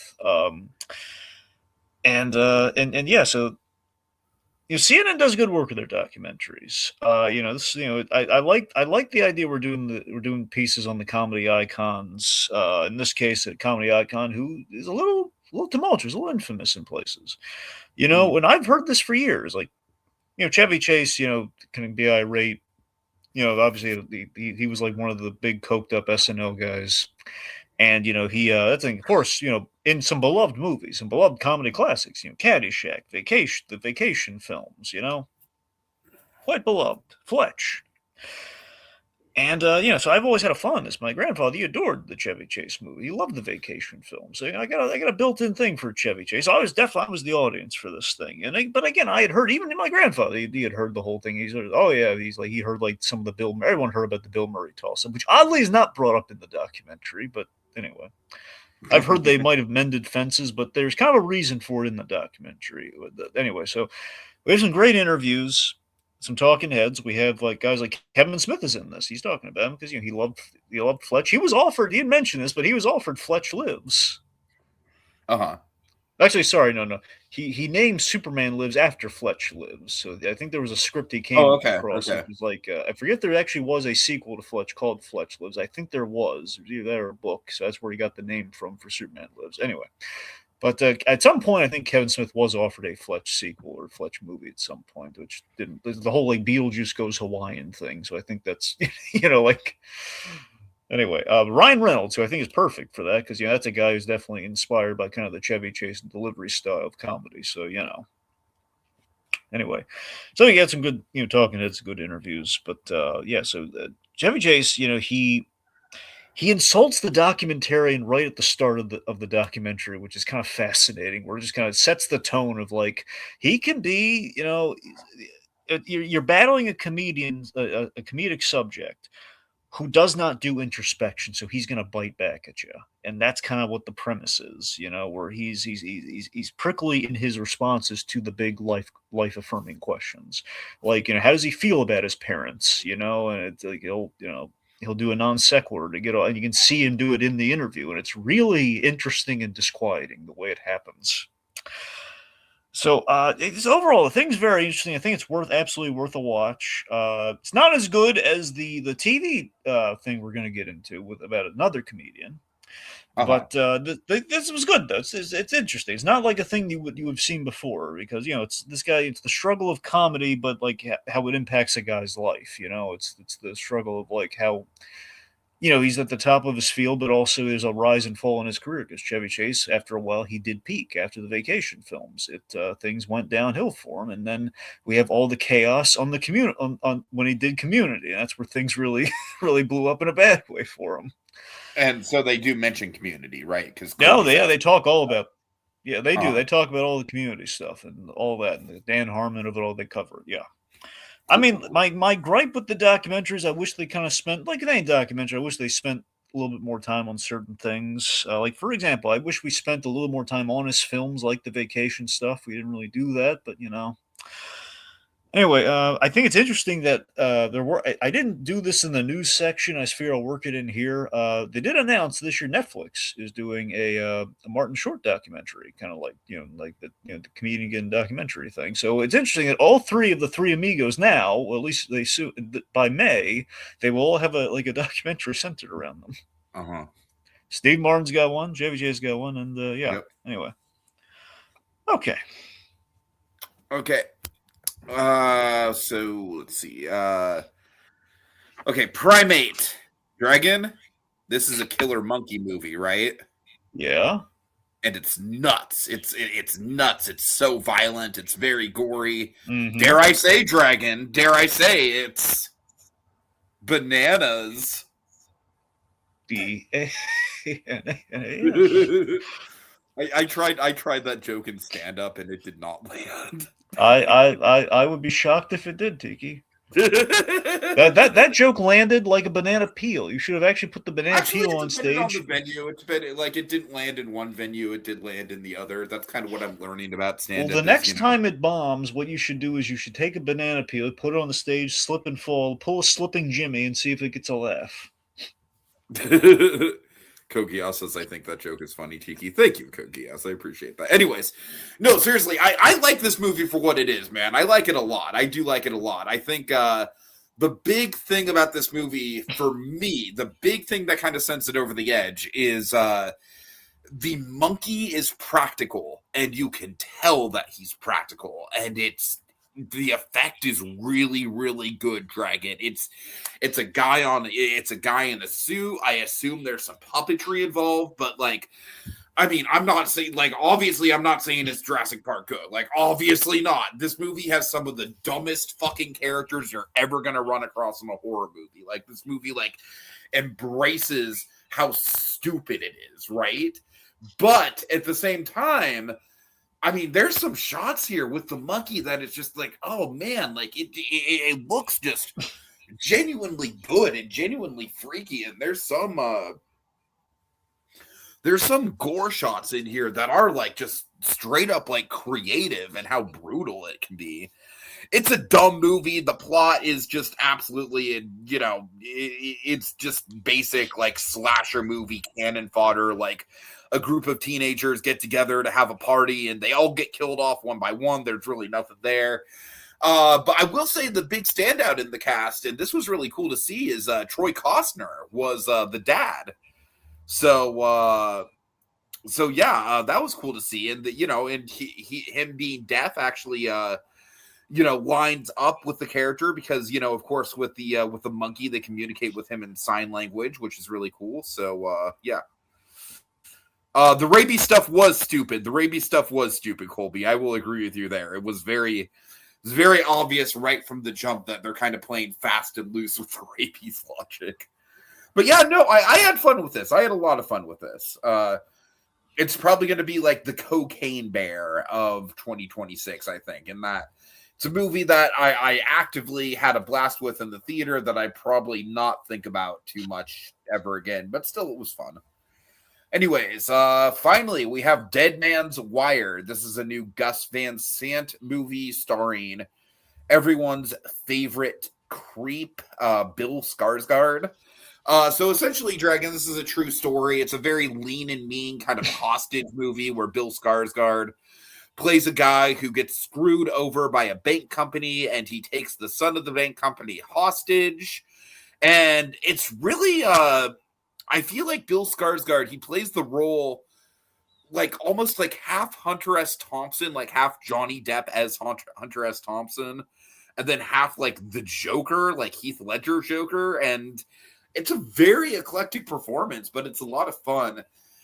I don't necessarily think the movie holds a level of suspense as much as it wants to. I do think at a certain point we just kind of the movie really said fuck private equity and I'm here for it. Yeah, absolutely. Absolutely. I think at a certain point the movie just kind of gets into a rhythm of like, okay, they're holed up in Bill Skarsgård's apartment and not much is going on. But it's still really good. It's still I mean, I'd say this is a solid like 7 out of 10 little thriller. It's a very good movie for January. You know, it's pretty by the numbers as far as like hostage movies go, but it's decent. It is decent for what it is, and Bill Skarsgård is the reason to watch it. He is definitely like really going all in on the performance here. Colby, do you agree with me in the Hunter S. Thompson thing? Because that was the note of the performance that I was kind of picking up on the most. Actually, to me, he had a very Hunter S. Thompson kind of cadence to him. Anyways, all right. So we are past that. Let's get into Ketchup. And Ketchup's a little muddy because honestly, there's a what? Not Ketchup.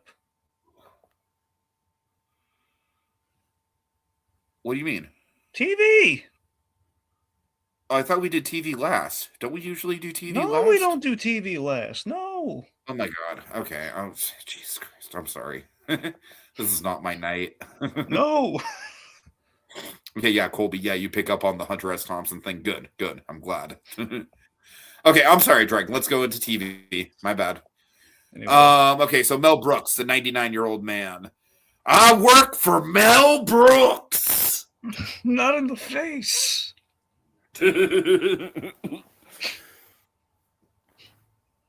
Go ahead. All right. Okay. Well, yeah. So, I mean, you watched this, though, right? No, I didn't. Oh, man. Anyway, you know yeah. Why so I this. Watch this because you were looking forward to it. I thought you watched it. No, I was. I just didn't realize it was a TV thing. I thought it was like a feature-length documentary. I told you it was in 2 parts. I couldn't have made that any more clear. Okay. I will catch up with it. Okay, anyway, this is the newest Judd Apatow 2-part HBO documentary. I didn't know it was Apatow. Yeah. So that's the thing on HBO. He's done these 2. He did one for George Carlin, did one for Gary Shanley. It's kind of a series that he's been doing, I guess, over the. I don't know if it's like official or not, but he's just been kind of doing them. And this is the first time, however, he's done it with a living subject, which is interesting. And I love he's never been able to actually sit down with the subject like this. Nice. But yeah, so I love this kind of approach because it's kind of like the Albert Brooks documentary that Rob Reiner did, in the sense of like, it's, we're celebrating the greats while they're still alive to enjoy it, which, I think it's great. We need more of that. So we have some great archived interviews, but again, you actually get to sit down with Mel Brooks, who is insanely sharp for a man who's 99, by the way, with the interviews. I mean, he's definitely got that Dick Van Dyke energy. The two of them are kind of like kindred spirits in that way. Exactly. So, they go through the filmography and over the course of, 2 parts. Even a little shout out to Get Smart, which I was so giddy about. Like, hey, Get Smart the shout out. I mean, I figured that at some point they would, but it was just really nice, throwing it out there. Because Get Smart, what people don't realize is that Get Smart is what allowed him to do the movies. Because, he needed a success after the producers, and that's what let him do it. Sure. Anyway. So, we cover the rough patches with the critics in the later years, which they didn't shy away from stuff with them, and the Carl Reiner stuff really hit hard. And as you can probably guess, Rob Reiner is in the documentary. Mm-hmm. So yeah, it's a very fitting, lovely send off for that guy. And I don't know, it's interesting that the man he starts off as the 2,000-year-old man, and he ends up becoming it in the best sense of the word. So it's a great documentary. It's feel good. It's funny. It's delightful, and it's a must watch, especially for you. Nice, nice. Okay. Yeah. All right, Wonder Man, which I did watch, even though I wasn't really planning on it, but I heard the hype and I was like, I should check it out. And it's fantastic, Dragon. It's genuinely fantastic. I love this thing. Right? I mean, just like for me, this thing is like I don't know, man. It might be the single best MCU Disney Plus show. At the very least, I truly think it's the most consistent as far as like it hooks you from the beginning. It sticks to landing. The ending is fantastic. The dynamic between Simon and Trevor Dragon is just fucking just so on point. I love what the MCU has done with Trevor Slattery as a character, especially in this thing. Like, I don't know, man. I'm kind of over the moon about this thing. Like, this is exactly what the MCU needed. Yeah, it was not a safe bet of a show. It's not for everyone, but I think it was very well done. And it's a mini series that had a lot of like freedom to be exactly the thing it needed to be. That happens like it's kind of its own thing within the MCU. So it wasn't like bogged down by like certain things need to happen.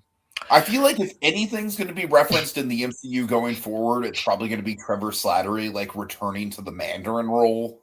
Yeah, I would imagine. Uh-huh. My favorite episode, my favorite part of the whole thing, the Doorman episode was my The favorite. Doorman episode is so fucking good, man. Oh my god. Oh, Yeah. the fact that he's like this great obscure pull from the comics, and we put him at the center of everything. He's very key to the story, and the way in which we did it was great. So just overall, that's the Daniel Craig. Yeah, Joey Pants. Joey Pants. Yeah. I love how he directly references the Joey Pants thing. Oh yeah. I love that we took shots of Baby's Day out. Oh god. Anyway, so look, that's the Daniel Cretton. Of course, he's directing a new Spider-Man movie. He did Shang-Chi. Oh man, I'm genuinely like the new Spider-Man movie is genuinely like the most hyped I've been for anything MCU in a while, man. Like I think that thing's in good hands between the director and just the characters that they have in it, like Hulk and Punisher. Like it just makes sense for a Spider-Man movie. I'm really excited about. I saw one leak. I'm way more excited about Spider-Man than I am Doomsday. I'll say that. Let me tell you this. Let me tell you something. You're gonna love the Super Bowl ad they're gonna do for Spider-Man. Are you joking, or did you hear this? Well, no. I'm just saying they're gonna do a trailer. The Spider-Man trailer is gonna be at the Super Bowl. Okay. And when they do, I saw like a buddy of mine at work showed me like the leak trailer, and it looked very legit. I will say that much. And you could barely see it, but you can kind of make out the shapes and stuff of it. So I mean, it seemed pretty legit. Assuming it is, there is a shot in there that is like one of the most epic Spider-Man shots you've ever seen. It's like, oh my god, they finally did it. This is fantastic, and you're gonna love that. Nice. Anyway, but so the point being, that guy, he was the co-showrunner on this, and he directed the first 2 episodes. Anyway, so I'm just saying I think he's a great fit for the MCU, and I think this show demonstrates, and hopefully Spider-Man will be able to continue with this, is that the man is great. When trimmed to the proper length, the man does flawless work. Okay, but that thing, Shang-Chi was too long for its own good. The third act went off the rails, but again, the first 2 acts of that movie were so rock solid, though, especially the first act. Act 1 was great, so that's the thing. Act 1 of Shang-Chi is fantastic, but it lost momentum as it went on, and runtime killed it. I didn't kill it, but it wounded it. Runtime wounded it. And again, this had just the right. It was like 30-minute episodes. We didn't waste the 30-minute episodes, like for once, because usually with Disney Plus stuff, it almost always feels like it's either too long, it drags, or it's too short. But this felt like exactly the format for 30-minute episodes.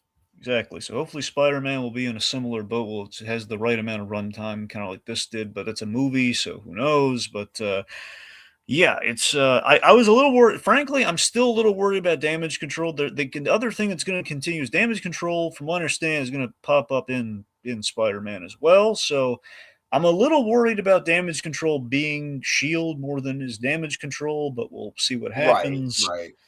But overall, this has had a lot of redemption for the Mandarin stuff in Iron Man 3. I think a lot of people are going to walk away happy with what we did with Oh yeah, Trevor definitely, Slattery definitely.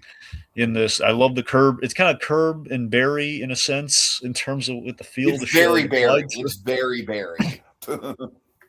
Love the ending. It's a question if we're going to get a season 2, but honestly, I kind of want them to keep it standalone because I think it was kind of perfect, you know? I kind of agree. All right. All right, his and hers. You got to watch this, man. Okay. Yeah, Where so can I this watch Netflix. Okay, good. This is a 6-episode limited series. It adapts a book. It's a mystery novel. It adapted. It's got John Bernthal and Tessa Thompson. And John Bernthal is, Oh yeah, you told me about this. Yeah. he's so good. Basically, it's based in Atlanta. He's like an Atlanta detective. He's working on a murder case, but he's trying to cover up that he was with the victim the night of her death. So there's kind of this great. It's basically it's a whodunit in the sense of everyone's kind of a suspect, even our lead character, even the John Bernthal character. You know, it's you can't trust anyone in this, like who's culpable because we know he was there and he knew the girl, and you know, it's like anyway. So it's, I mean, that's the thing. So I found Tessa Thompson's character unlikable at first, but as the story unfolded, we built sympathy and in a way that I didn't see coming. That really turned me around on it, and I really didn't foresee that coming. It's very well done. It's gripping, possibly Emmy worthy with the performances and the storytelling. It's it all tied up very nicely at the end. It's a one and done. It's great. Nice. Yeah.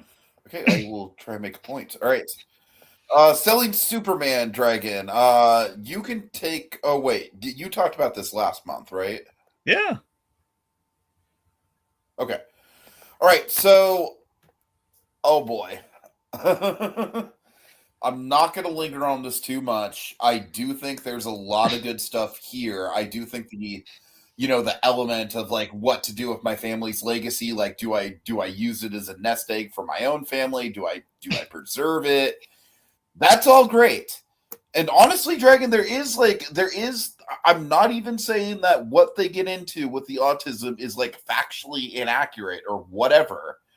What I am saying with the autism representation here is that I think the big thing that this documentary does not include at all, they really just do not mention it. And it's a big part of the autistic experience, especially for this guy, this guy's father. Dragon, this guy probably didn't get diagnosed until very late in life. Well, And that's the I thing. I don't know find if he the ever got fact that diagnosed. Exactly, yeah.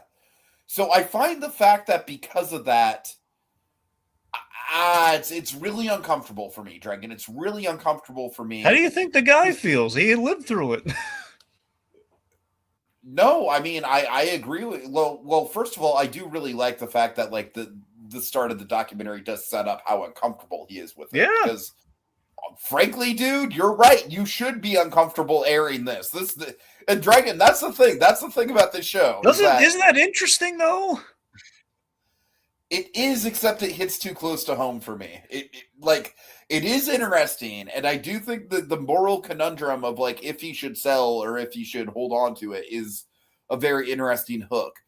Yeah. It's just as an advocate for autism, I just do not think this is doing the autism community much favors, because I just feel like it's the editing, man. I feel like the editing, especially around the wife, especially around the mother character, it's just kind of like, I don't know, man. It's hard to hear. It's hard to hear because it's just like again, if you would have had a diagnosis, which he didn't, yeah, you wouldn't view this guy as like a monster in the way that the wife kind of seems to. And for me, it's very frustrating.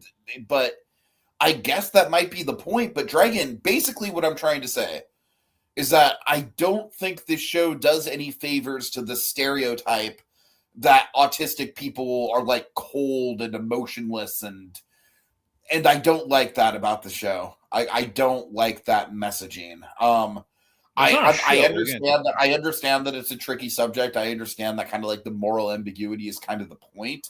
Yeah. It hits too close to home for me, man. It hits too close to home for me. I think it's well done. I think the editing is, like, if not manipulative, at least does a good job building up suspense.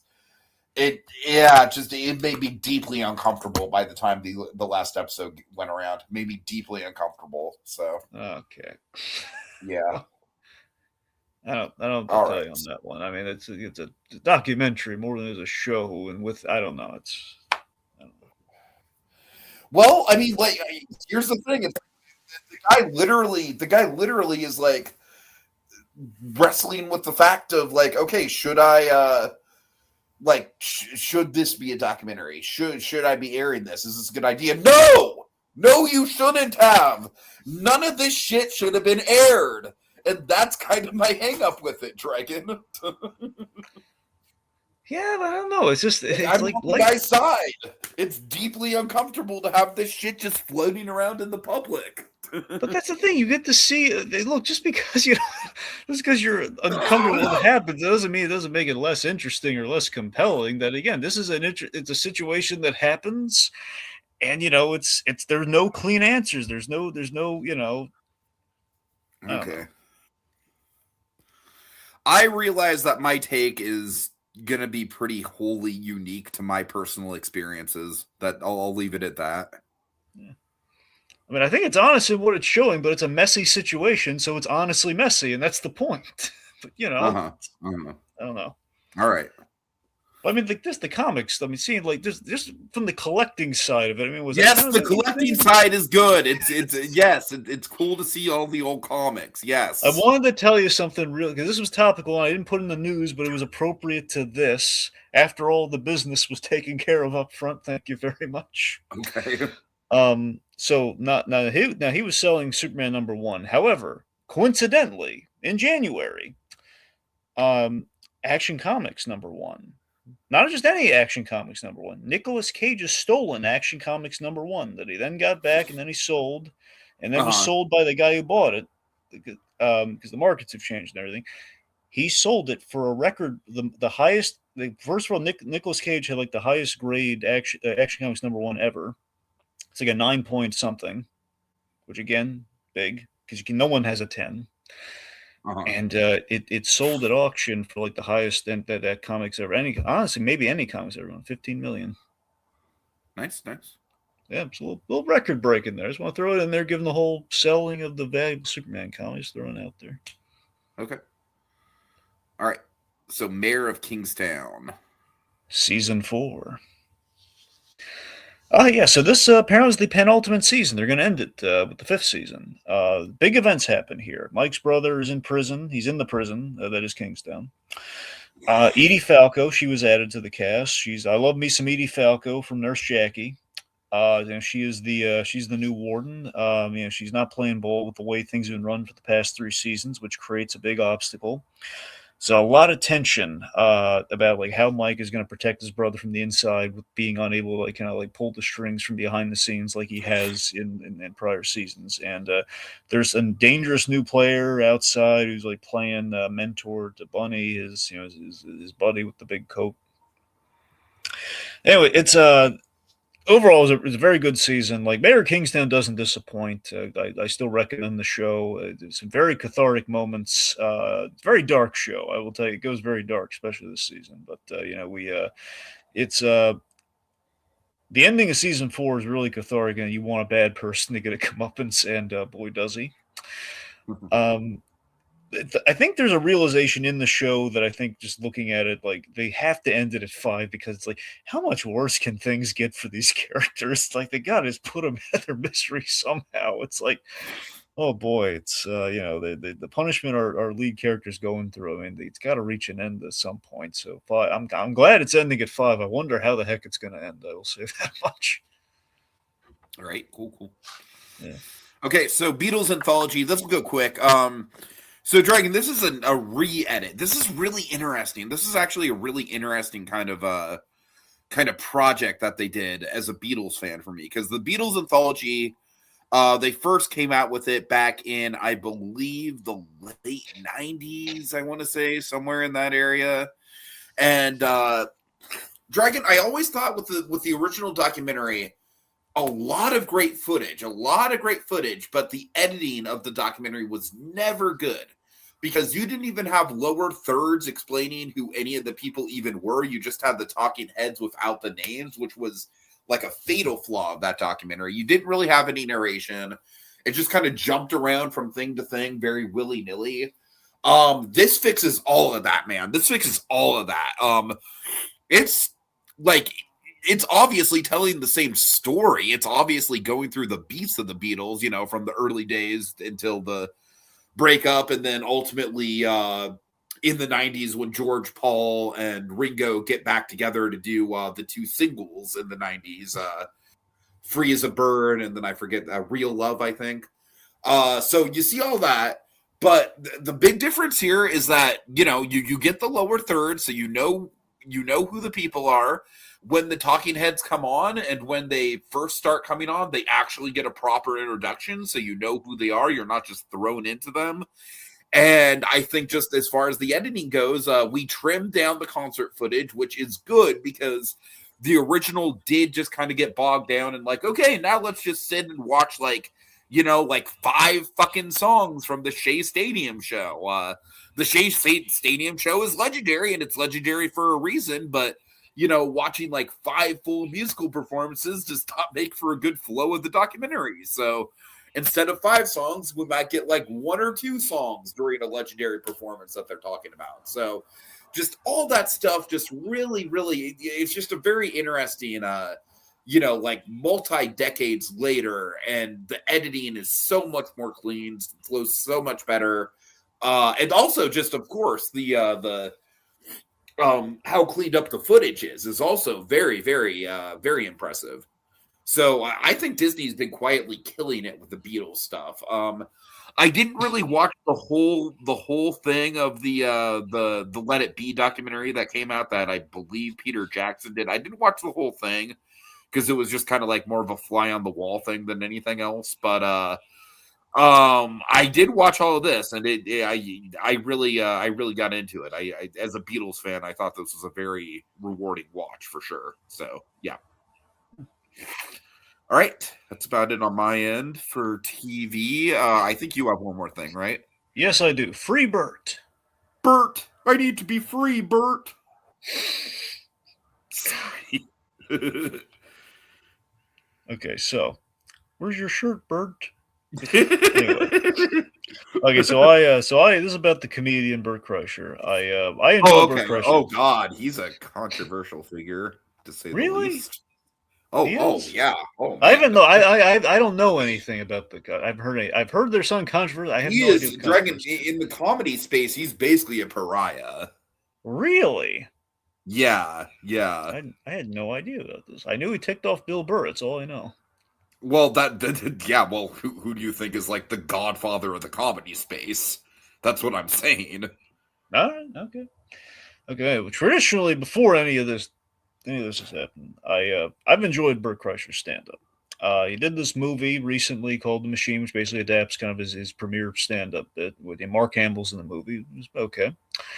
And this is kind of a foray into the limited series format with that kind of idea of like taking the comedian and kind of adapting stand-up into kind of a narrative of some kind. And he's not the first to do this. We saw Bill Burr do this with Old Dads.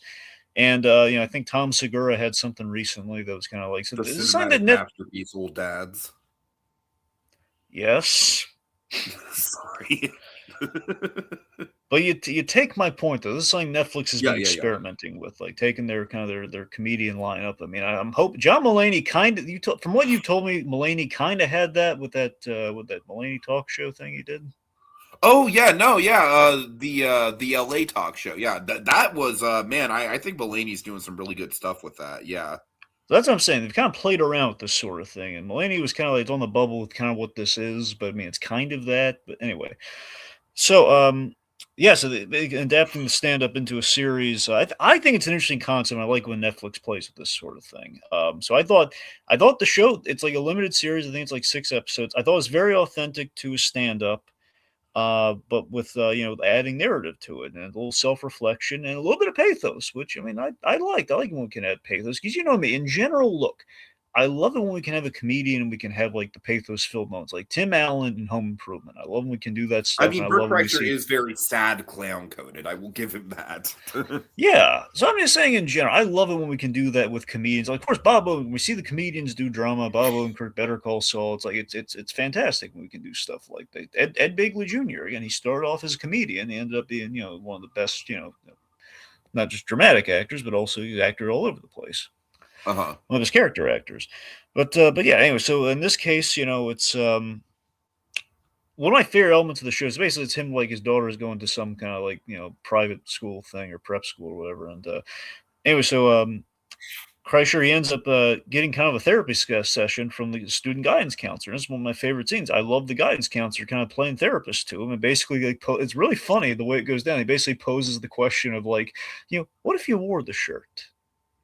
Instead of like, that's basically what the show's is kind of like, what if you abandon the shtick of like, taking off the shirt to do your comedy? What if you actually put it on and just, tried being nice to the snooty parents at the school, it's the charm of Kreischer for me, at least from a stand up that I enjoyed, where it's like, it's just interesting to see kind of like flush him out a little bit and just kind of see, kind of like scratch a little beneath the surface there and just, I don't know, we see him kind of get into some moral quandaries as the show goes on, and I was invested in seeing how he gets out of it. It's not perfect, but it was fun. It was a neat comedy. It's just kind of a neat conceit in the comedy world, just giving them like a little bit of pathos amidst like what their stand up is. I don't know. I kind of liked it.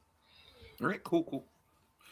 Okay, and that finally does take us to catch up. And Colby, I'm glad you're sticking around for this because there's definitely some Oscar contenders here. Because ketchup was an interesting thing because a lot of the movies that I saw in the ketchup category are movies that are like big Oscar movies that kind of had like it's the situation where it had like the limited run just to get it into theaters, and then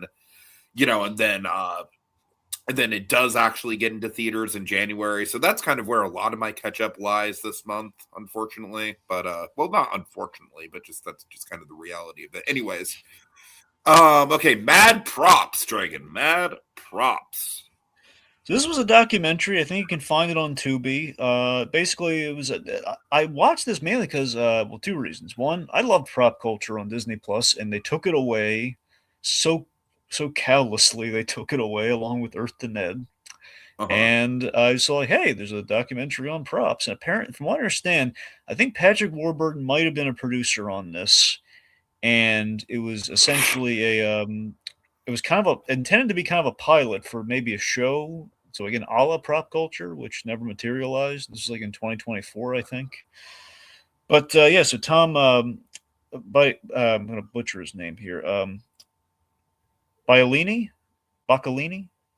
He's basically this guy who buys props, and he visits a lot of cool collections around the world, and he's buying movie props, and it's kind of like watching a museum via a documentary. Getting to see a lot of cool things, cool items, and hearing the story, like how they got them in their collection. And it's people that love fandom, love movies. It's charming. It's a nice, easy, breezy kind of watch. It's more like, oh, look at the cool thing on screen kind of thing. It's pretty simple. Uh-huh. Yep. Okay, cool. All right, is this thing on? Yeah, I like this movie for what it is. It's definitely not a perfect movie. I would say as far as like the Bradley Cooper movies, for me, it's right in the middle. I definitely like it more than Maestro. I don't like it as much as A Star Is Born. Let's see. Will Arnett, of course, is fantastic. Really good performance. He's basically playing like BoJack Horseman if BoJack Horseman was just like like a deadbeat kind of schlubby husband, essentially. Here's the thing with this movie, though, Dragon, is that, and I kind of got the sense of this with the trailer, and watching the movie absolutely affirms it. This movie is much more a divorce movie than it is a stand-up comedy movie. They definitely use the stand-up comedy more as just kind of like almost a plot device. And honestly, there's a certain plot point that happens, like, I don't know, I want to say about like a little over halfway through, that frankly kind of abandons the stand-up comedy. Like, the stand-up comedy really is only prominent in the first half of it. I will say, the stand-up comedy culture it feels extremely accurate. It feels extremely lived in. There's actual like stand-up comics doing the open mic stuff. The open mic culture is very lived in. I don't think, and this is just me being kind of nitpicky here, I don't think a sad man just getting on an open mic and just kind of like talking candidly about his divorce without really making jokes would land. I don't think this guy would get much traction, frankly. But I do think the camaraderie that he forms within the stand-up community is nice to see. I just wish that more of the movie was about that, man. Because frankly, as someone who's like in it right now, like, I think you could absolutely make like almost kind of like a Whiplash style, like psychological movie about the anxieties of the stand-up world. So yeah, I like this a lot. It was a good time. I mean, it was like, I would say probably like a 7 out of 10. Frankly, I'm not terribly disappointed that it got shut out at the Oscars. It was a good movie. It wasn't great, but it was good for what it was, and I think it is, by and large, a pretty decent representation of like the open mic stand-up culture. Even if I wish more of the movie was about that. Okay. All right. Let me tell you about The Running Man. Ooh, I saw The Running Man, Dragon. Yeah, well, yeah, I know you saw The Running Man. I guess you in the royal sense, you and the folks, but, Ooh. Genuinely one of the biggest disappointments in 2025 for me, but I hope you liked it more than I did. So, I mean, look, I saw the original Running Man. I was intrigued by the Edgar Wright of it all, and the fact they're taking a stab at maybe trying to be a little closer to like the book, I guess. I thought it was a solid enough action movie. The whole idea of like, we're in the age of reality television meets, the most dangerous game. I mean, I kind of like that sell of it just in premise. I love Josh Brolin in the movie. I thought he was great as like the company. Josh Brolin and Coleman Domingo are absolutely like the reasons to see this movie, I think. Yeah. I really liked William H. Macy's scene. Is like kind of his one scene wonder. There is I know he had 2 scenes, but still his main scene in there was pretty good. And also Michael Cera, I thought he was pretty well. He had a good stand. Yeah, the trailer spoiled it all, mind you, but he was pretty good. Of course, this movie was overmarketed, by the way, just like they were desperate. I really liked Michael Cera's mom in that scene. I think she was like the closest thing we got to like vintage Stephen King, if that makes sense. You're right. She did feel very Stephen King-esque. Anyway, look. There are some timely elements to it that we didn't have. I mean, look, aesthetically. I mean, look.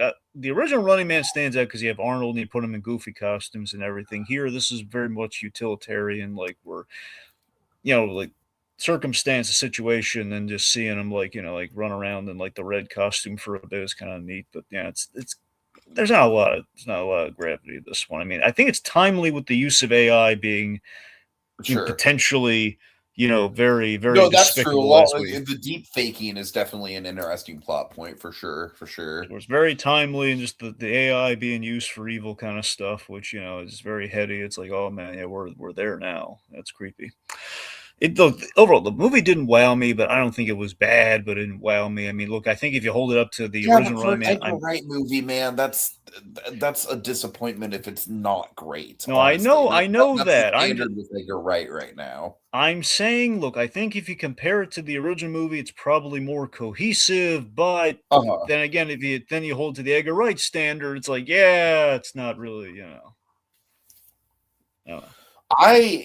I do like Glenn Powell, generally speaking, but I do not think he really knew what the fuck he was doing. I think that was a directing problem, honestly. It's Tiki. I have a guy that my coworker hates Glenn Powell with a burning passion, and I don't Really? know. He hates his face, hates he loves that scene Dark Knight Oh Rises where God. he loves that scene Dark Knight Rises where Glenn Powell actually almost got a concussion. But he hates Glenn Powell. But and Oh, in parts I kind of see it. But I mean, I still love him in Hitman. I thought he was great in Hitman. But beyond that, he it's was like good in that. Yeah. Glenn Powell, the charm, I thought he was okay, and I thought he was fine. And I don't hate him like that guy, but still, it's like you're right though. Something isn't connecting there. Something with Glenn Because I Powell. I think with think in his certain performance, it's roles, like I don't know how the in some scenes he's like really sympathetic, and then in other scenes he's like, "Woo, I'm unhinged, I'm crazy." And I get that part of it is that he's doing yeah the unhinged thing for the cameras, but it's just a little mixed. And then also, I yeah. think where the movie really fucking falls apart, and like everyone who's seen it agrees with this, when he takes that woman hostage. What about it? I just think that plot point is just kind of like, okay, suddenly the woman is like the main female lead now, even though she's only in like the Yeah, last third. It's very uneven as far as pacing goes. yeah. Well, they needed to spell out the whole morality of society And somehow, the I guess. ending was fucking awful. Genuinely one of the worst endings of 2025, I thought. Real okay. I don't know if I go that far. The worst ending of 2025. It's a bit I thought much. the ending was fucking terrible, dude. All right. All right, anyways. I mean, all of them going after Brolin was kind of a neat idea. Like they're all like, I don't know. I don't know. Okay. Like he was hunted, everyone else was being. I don't know. It was kind of anyway. Colby agrees with me. That's all I care about. Well, that's all you. That's all you care Well, about. the theme of the ending is fine. I just don't like the whole like, oh, they fake killed him off, but then there's an ambiguity there with the internet thing. But wait, no, we're taking away the ambiguity. Like it just the actual execution of the ending. Like Oh, on okay. paper, the ending works fine. I just think the actual execution of it was messy as hell. Okay. So. All right, so Dragon, let me tell you about The Secret Agent because this thing really like snuck up on me, dude. This is another movie from Brazil, much like I'm Still Here from last year. I think Brazil is kind of in a little bit of a cinematic renaissance right now. Nominated for Best Picture, which is definitely why I checked it out. Dragon, I love this thing. So essentially, what it is, it's a very Nolan movie where the lead character is like very mysterious. You don't really know that much about him.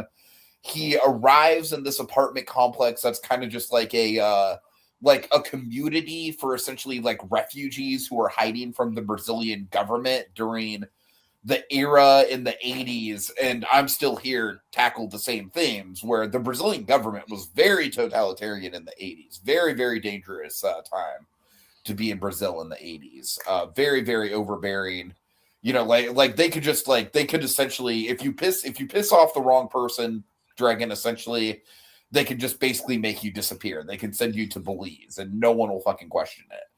So essentially, the character, he's in this apartment complex that's kind of like run by this woman who's sort of she's kind of like a liaison for people who are hiding from the government, essentially. And the film is kind of told like out of order. It's kind of scattered. It has like, it goes back and forth in time.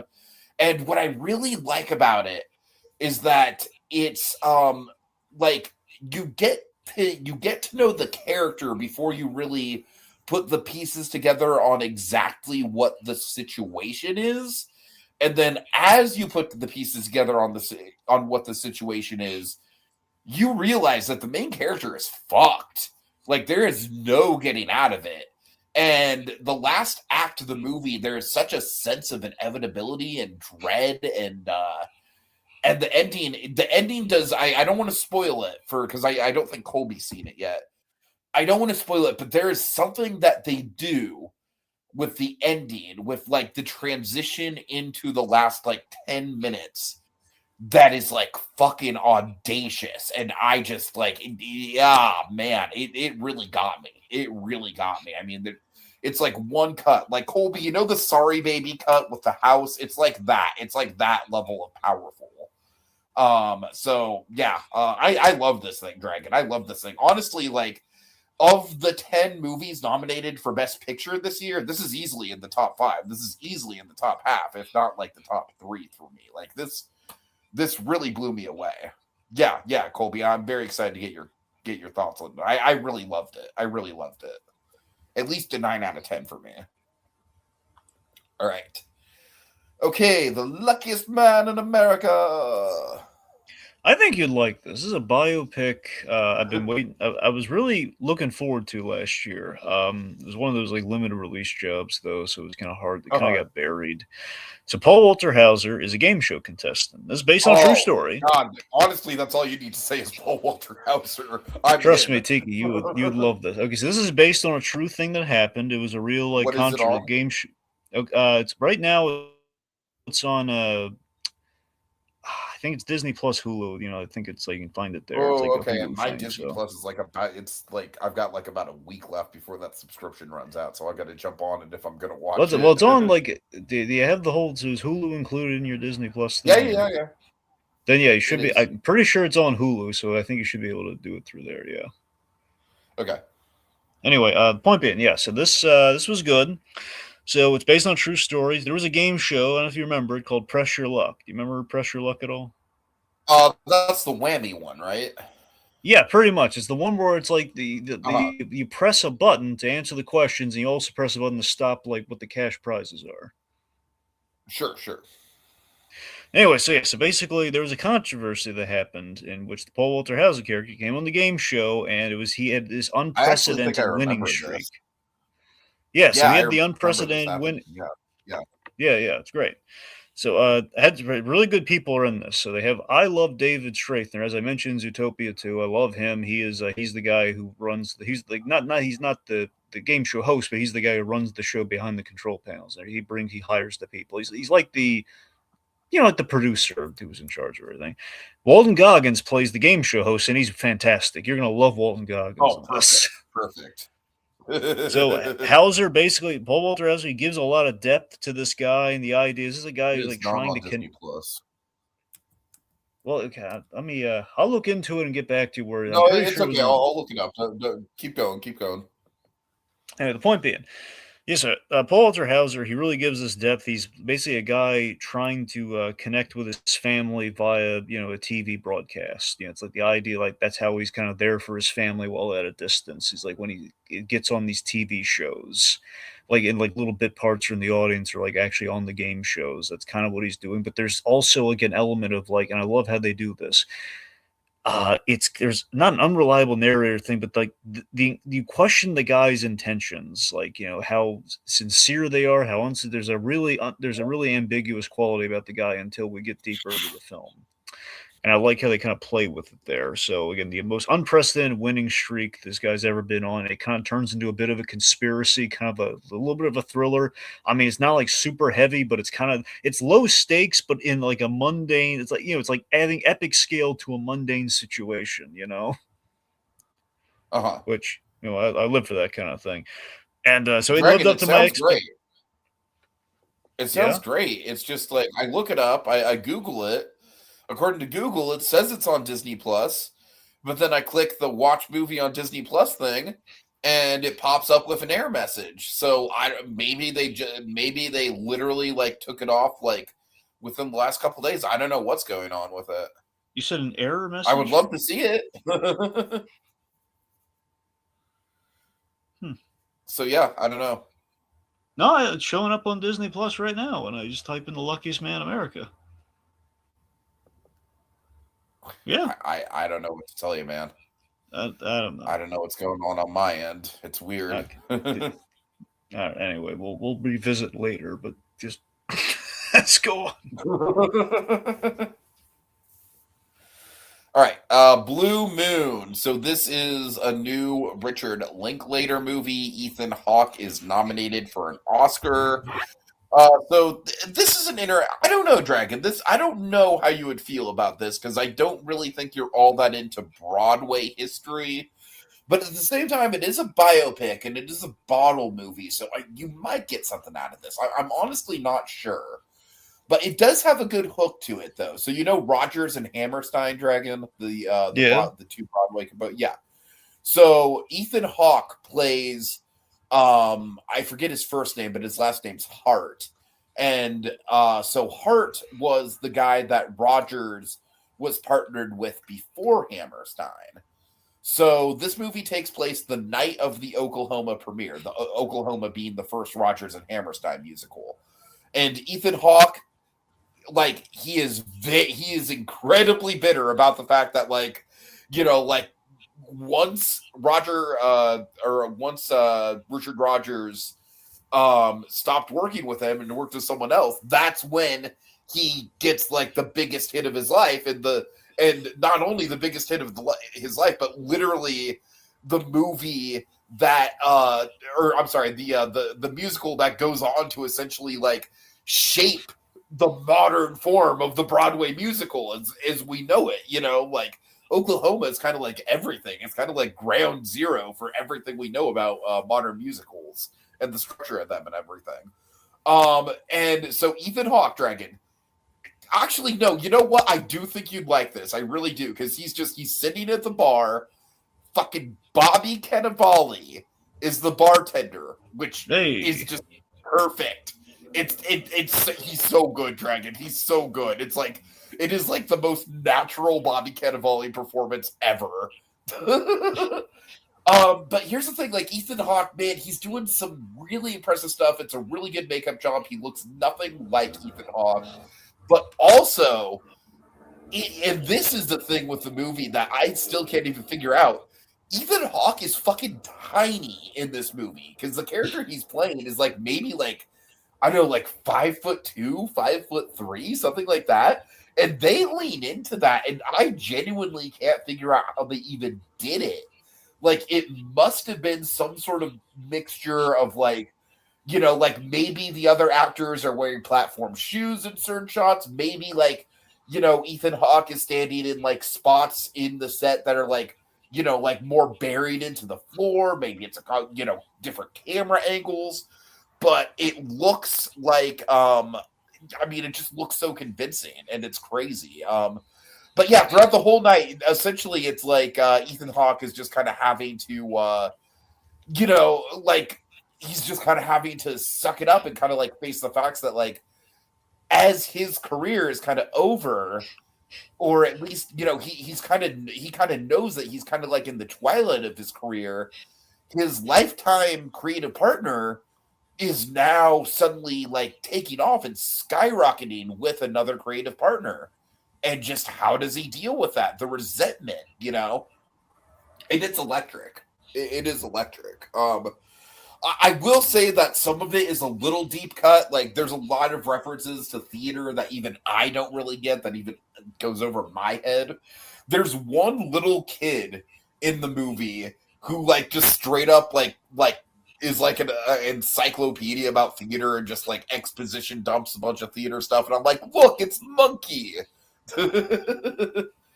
Let's see. Colby says the Stuart Little name drop is like a fucking Avengers movie. Yeah, E.B. White, the author of Stuart Little, and also Charlotte's Web, if I'm remembering right.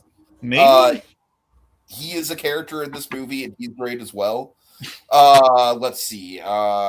Margaret Qualley plays a character who's really interesting, where like she kind of has like this mentor-mentee dynamic with Ethan Hawke, where Ethan Hawke is definitely more of a mentor to her.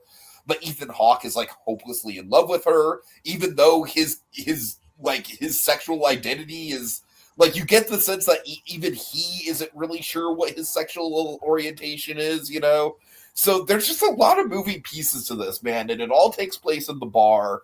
And I don't know, it's really good. I genuinely do think with the cast and with Baba Cannavale and like the kind of like that lingering resentment and bottle movie energy. I think you'd enjoy this one, Dragon. It might not be your favorite thing ever, but I do think you'd get something out of it. So yeah. All right. Charlotte's Web for me is like by far the more profound story, between that and Stuart Little for me. But Yeah, all right. So the Bad Guys 2. yeah, you saw this. I did.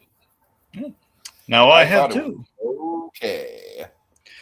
So I mean, I gotta be honest. So last year I watched that DreamWorks documentary, I believe it was the French documentary. Oh, But right.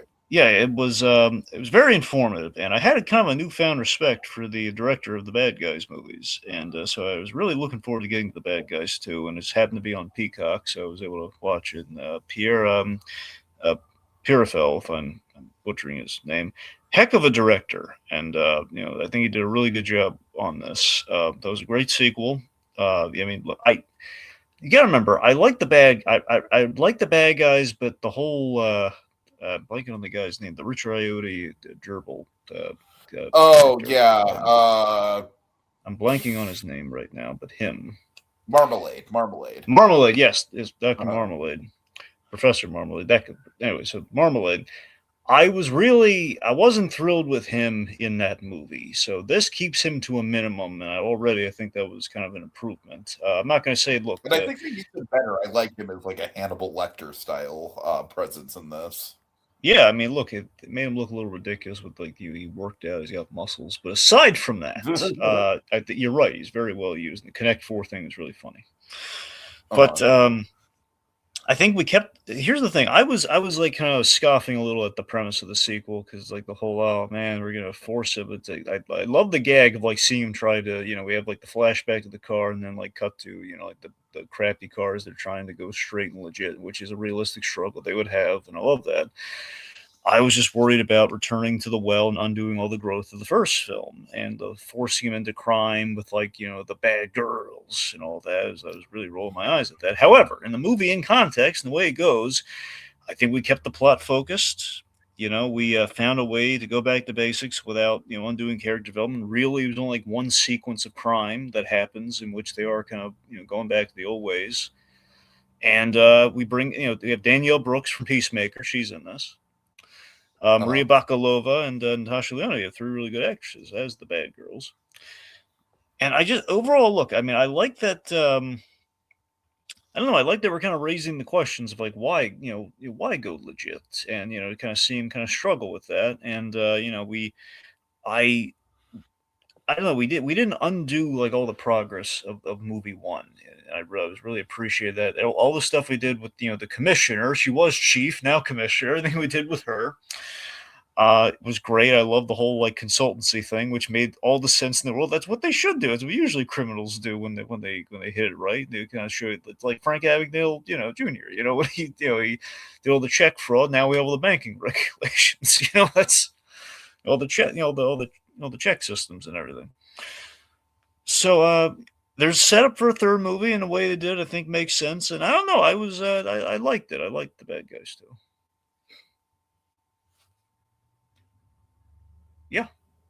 Sorry. So yeah, for me, I think I'm kind of two minds with this. Where I think the animation and the action is like so good in this. Like there are some really, really over the top sequences, very, very, very Looney Tunes, which I really, really appreciate. That being said, I think the character work in this is a little weaker. It's not bad. It's just a little weaker. Like I think specifically in the first movie, the dynamic between Mr. Wolf and Mr. Snake was that's lacking. But very, that was the very first on point.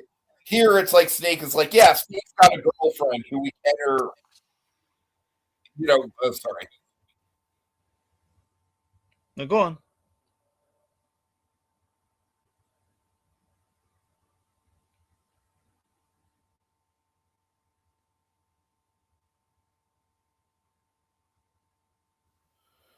Fucking YouTube video that I had in another tab literally just started playing on its own, Dragon. I apologize for that. But yeah, so the snake and wolf dynamic in the first movie just was kind of like the heart and soul of the first movie, and I just don't really think that we had that in this movie. We didn't really have an equivalent to that. But it's kind of like it's just one of those sequels that like it's not really trying to be a deeper story. It's just trying to have fun, and I think on that level it definitely succeeds. All right. All right, cool. Almost done here, folks. Oh yeah, this is the last one actually. All right. Okay, so Arco. Arco, fuck yourself.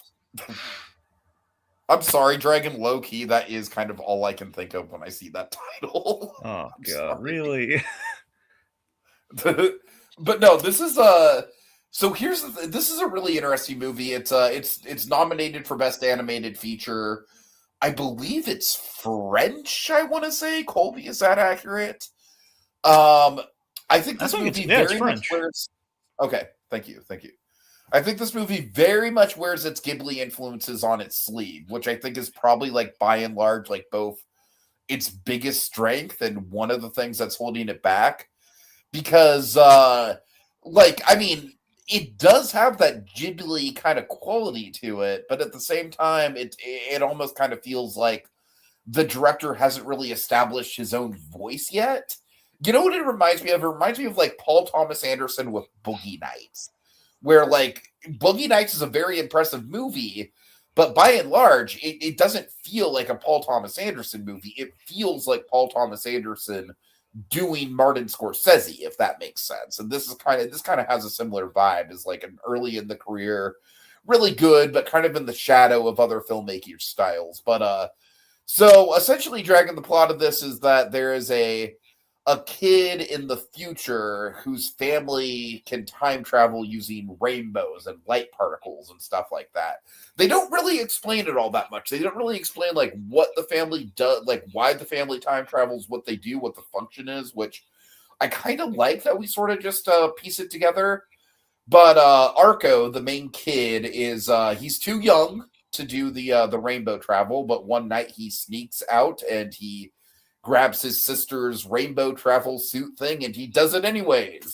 And he ends up in the past, and he befriends a girl, and there's shenanigans with a trio of brothers who think that they saw the rainbow person like back when they were kids, and everyone thinks they're crazy, and they want to kind of like prove that the rainbow people exist.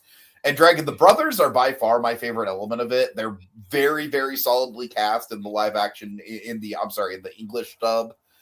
We got Will Ferrell, we got Andy Samberg, and we got Flea. Like that, I mean, tell me that doesn't sound like a delightful trio. You mean Flea from Red Hot Chili Peppers? Yes, Flea is in Donnie Thornberry. Flea, yes.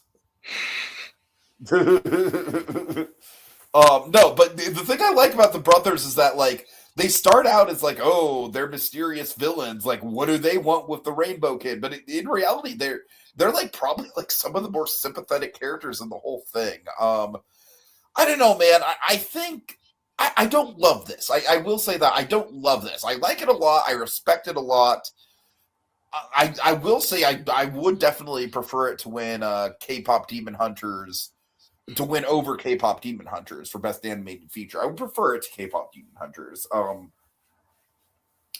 I will say, on a very personal level, I don't necessarily think this is a movie that's like trying to do like gender fluid representation per se, but I will say that there are a couple different elements of this movie that felt very gender fluid coded to me, or at the very least, this is a movie that kind of like some of the themes definitely speak to kind of like gender nonconformity.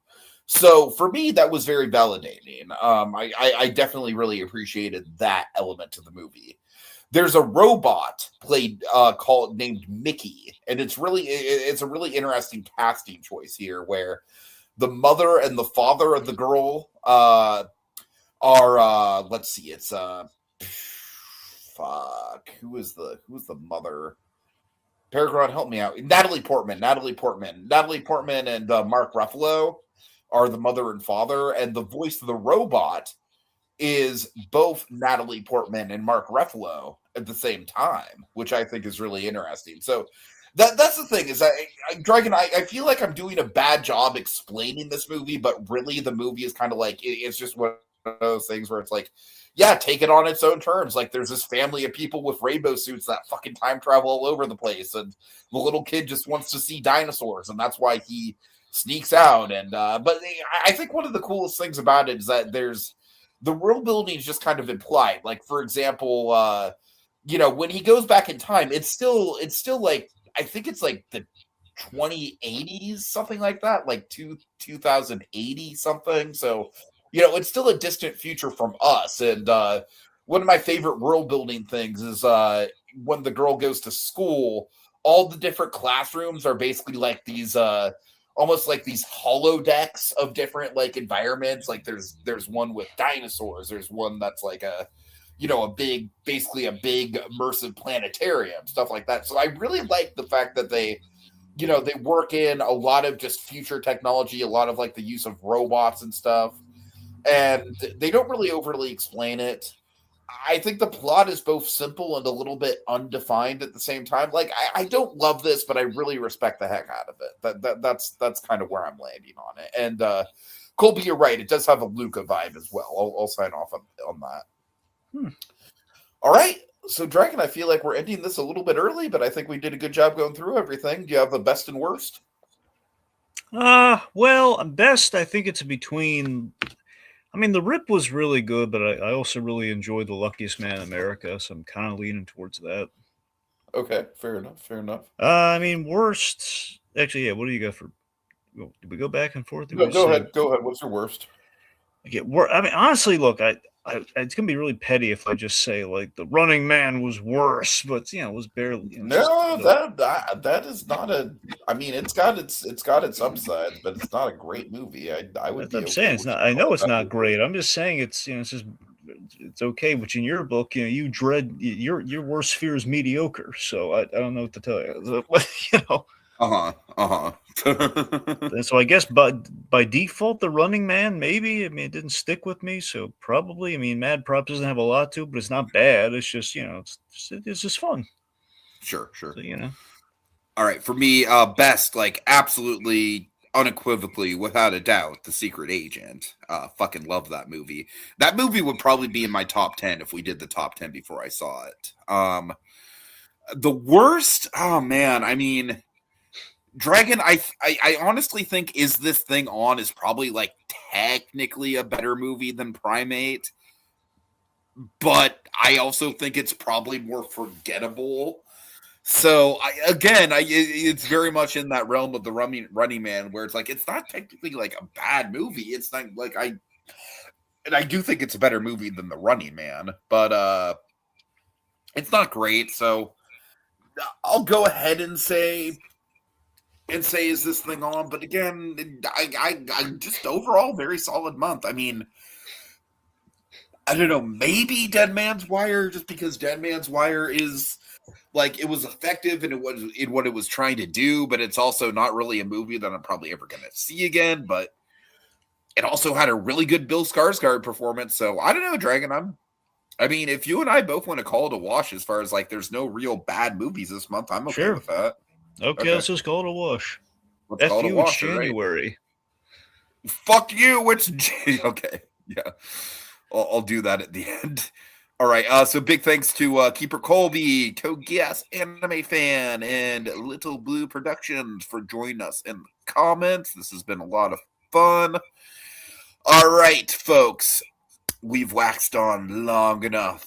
And now it's time to put the pen down. Until next time, when we return for another fitting chapter in our Movie Memoirs. Fuck you! It's January!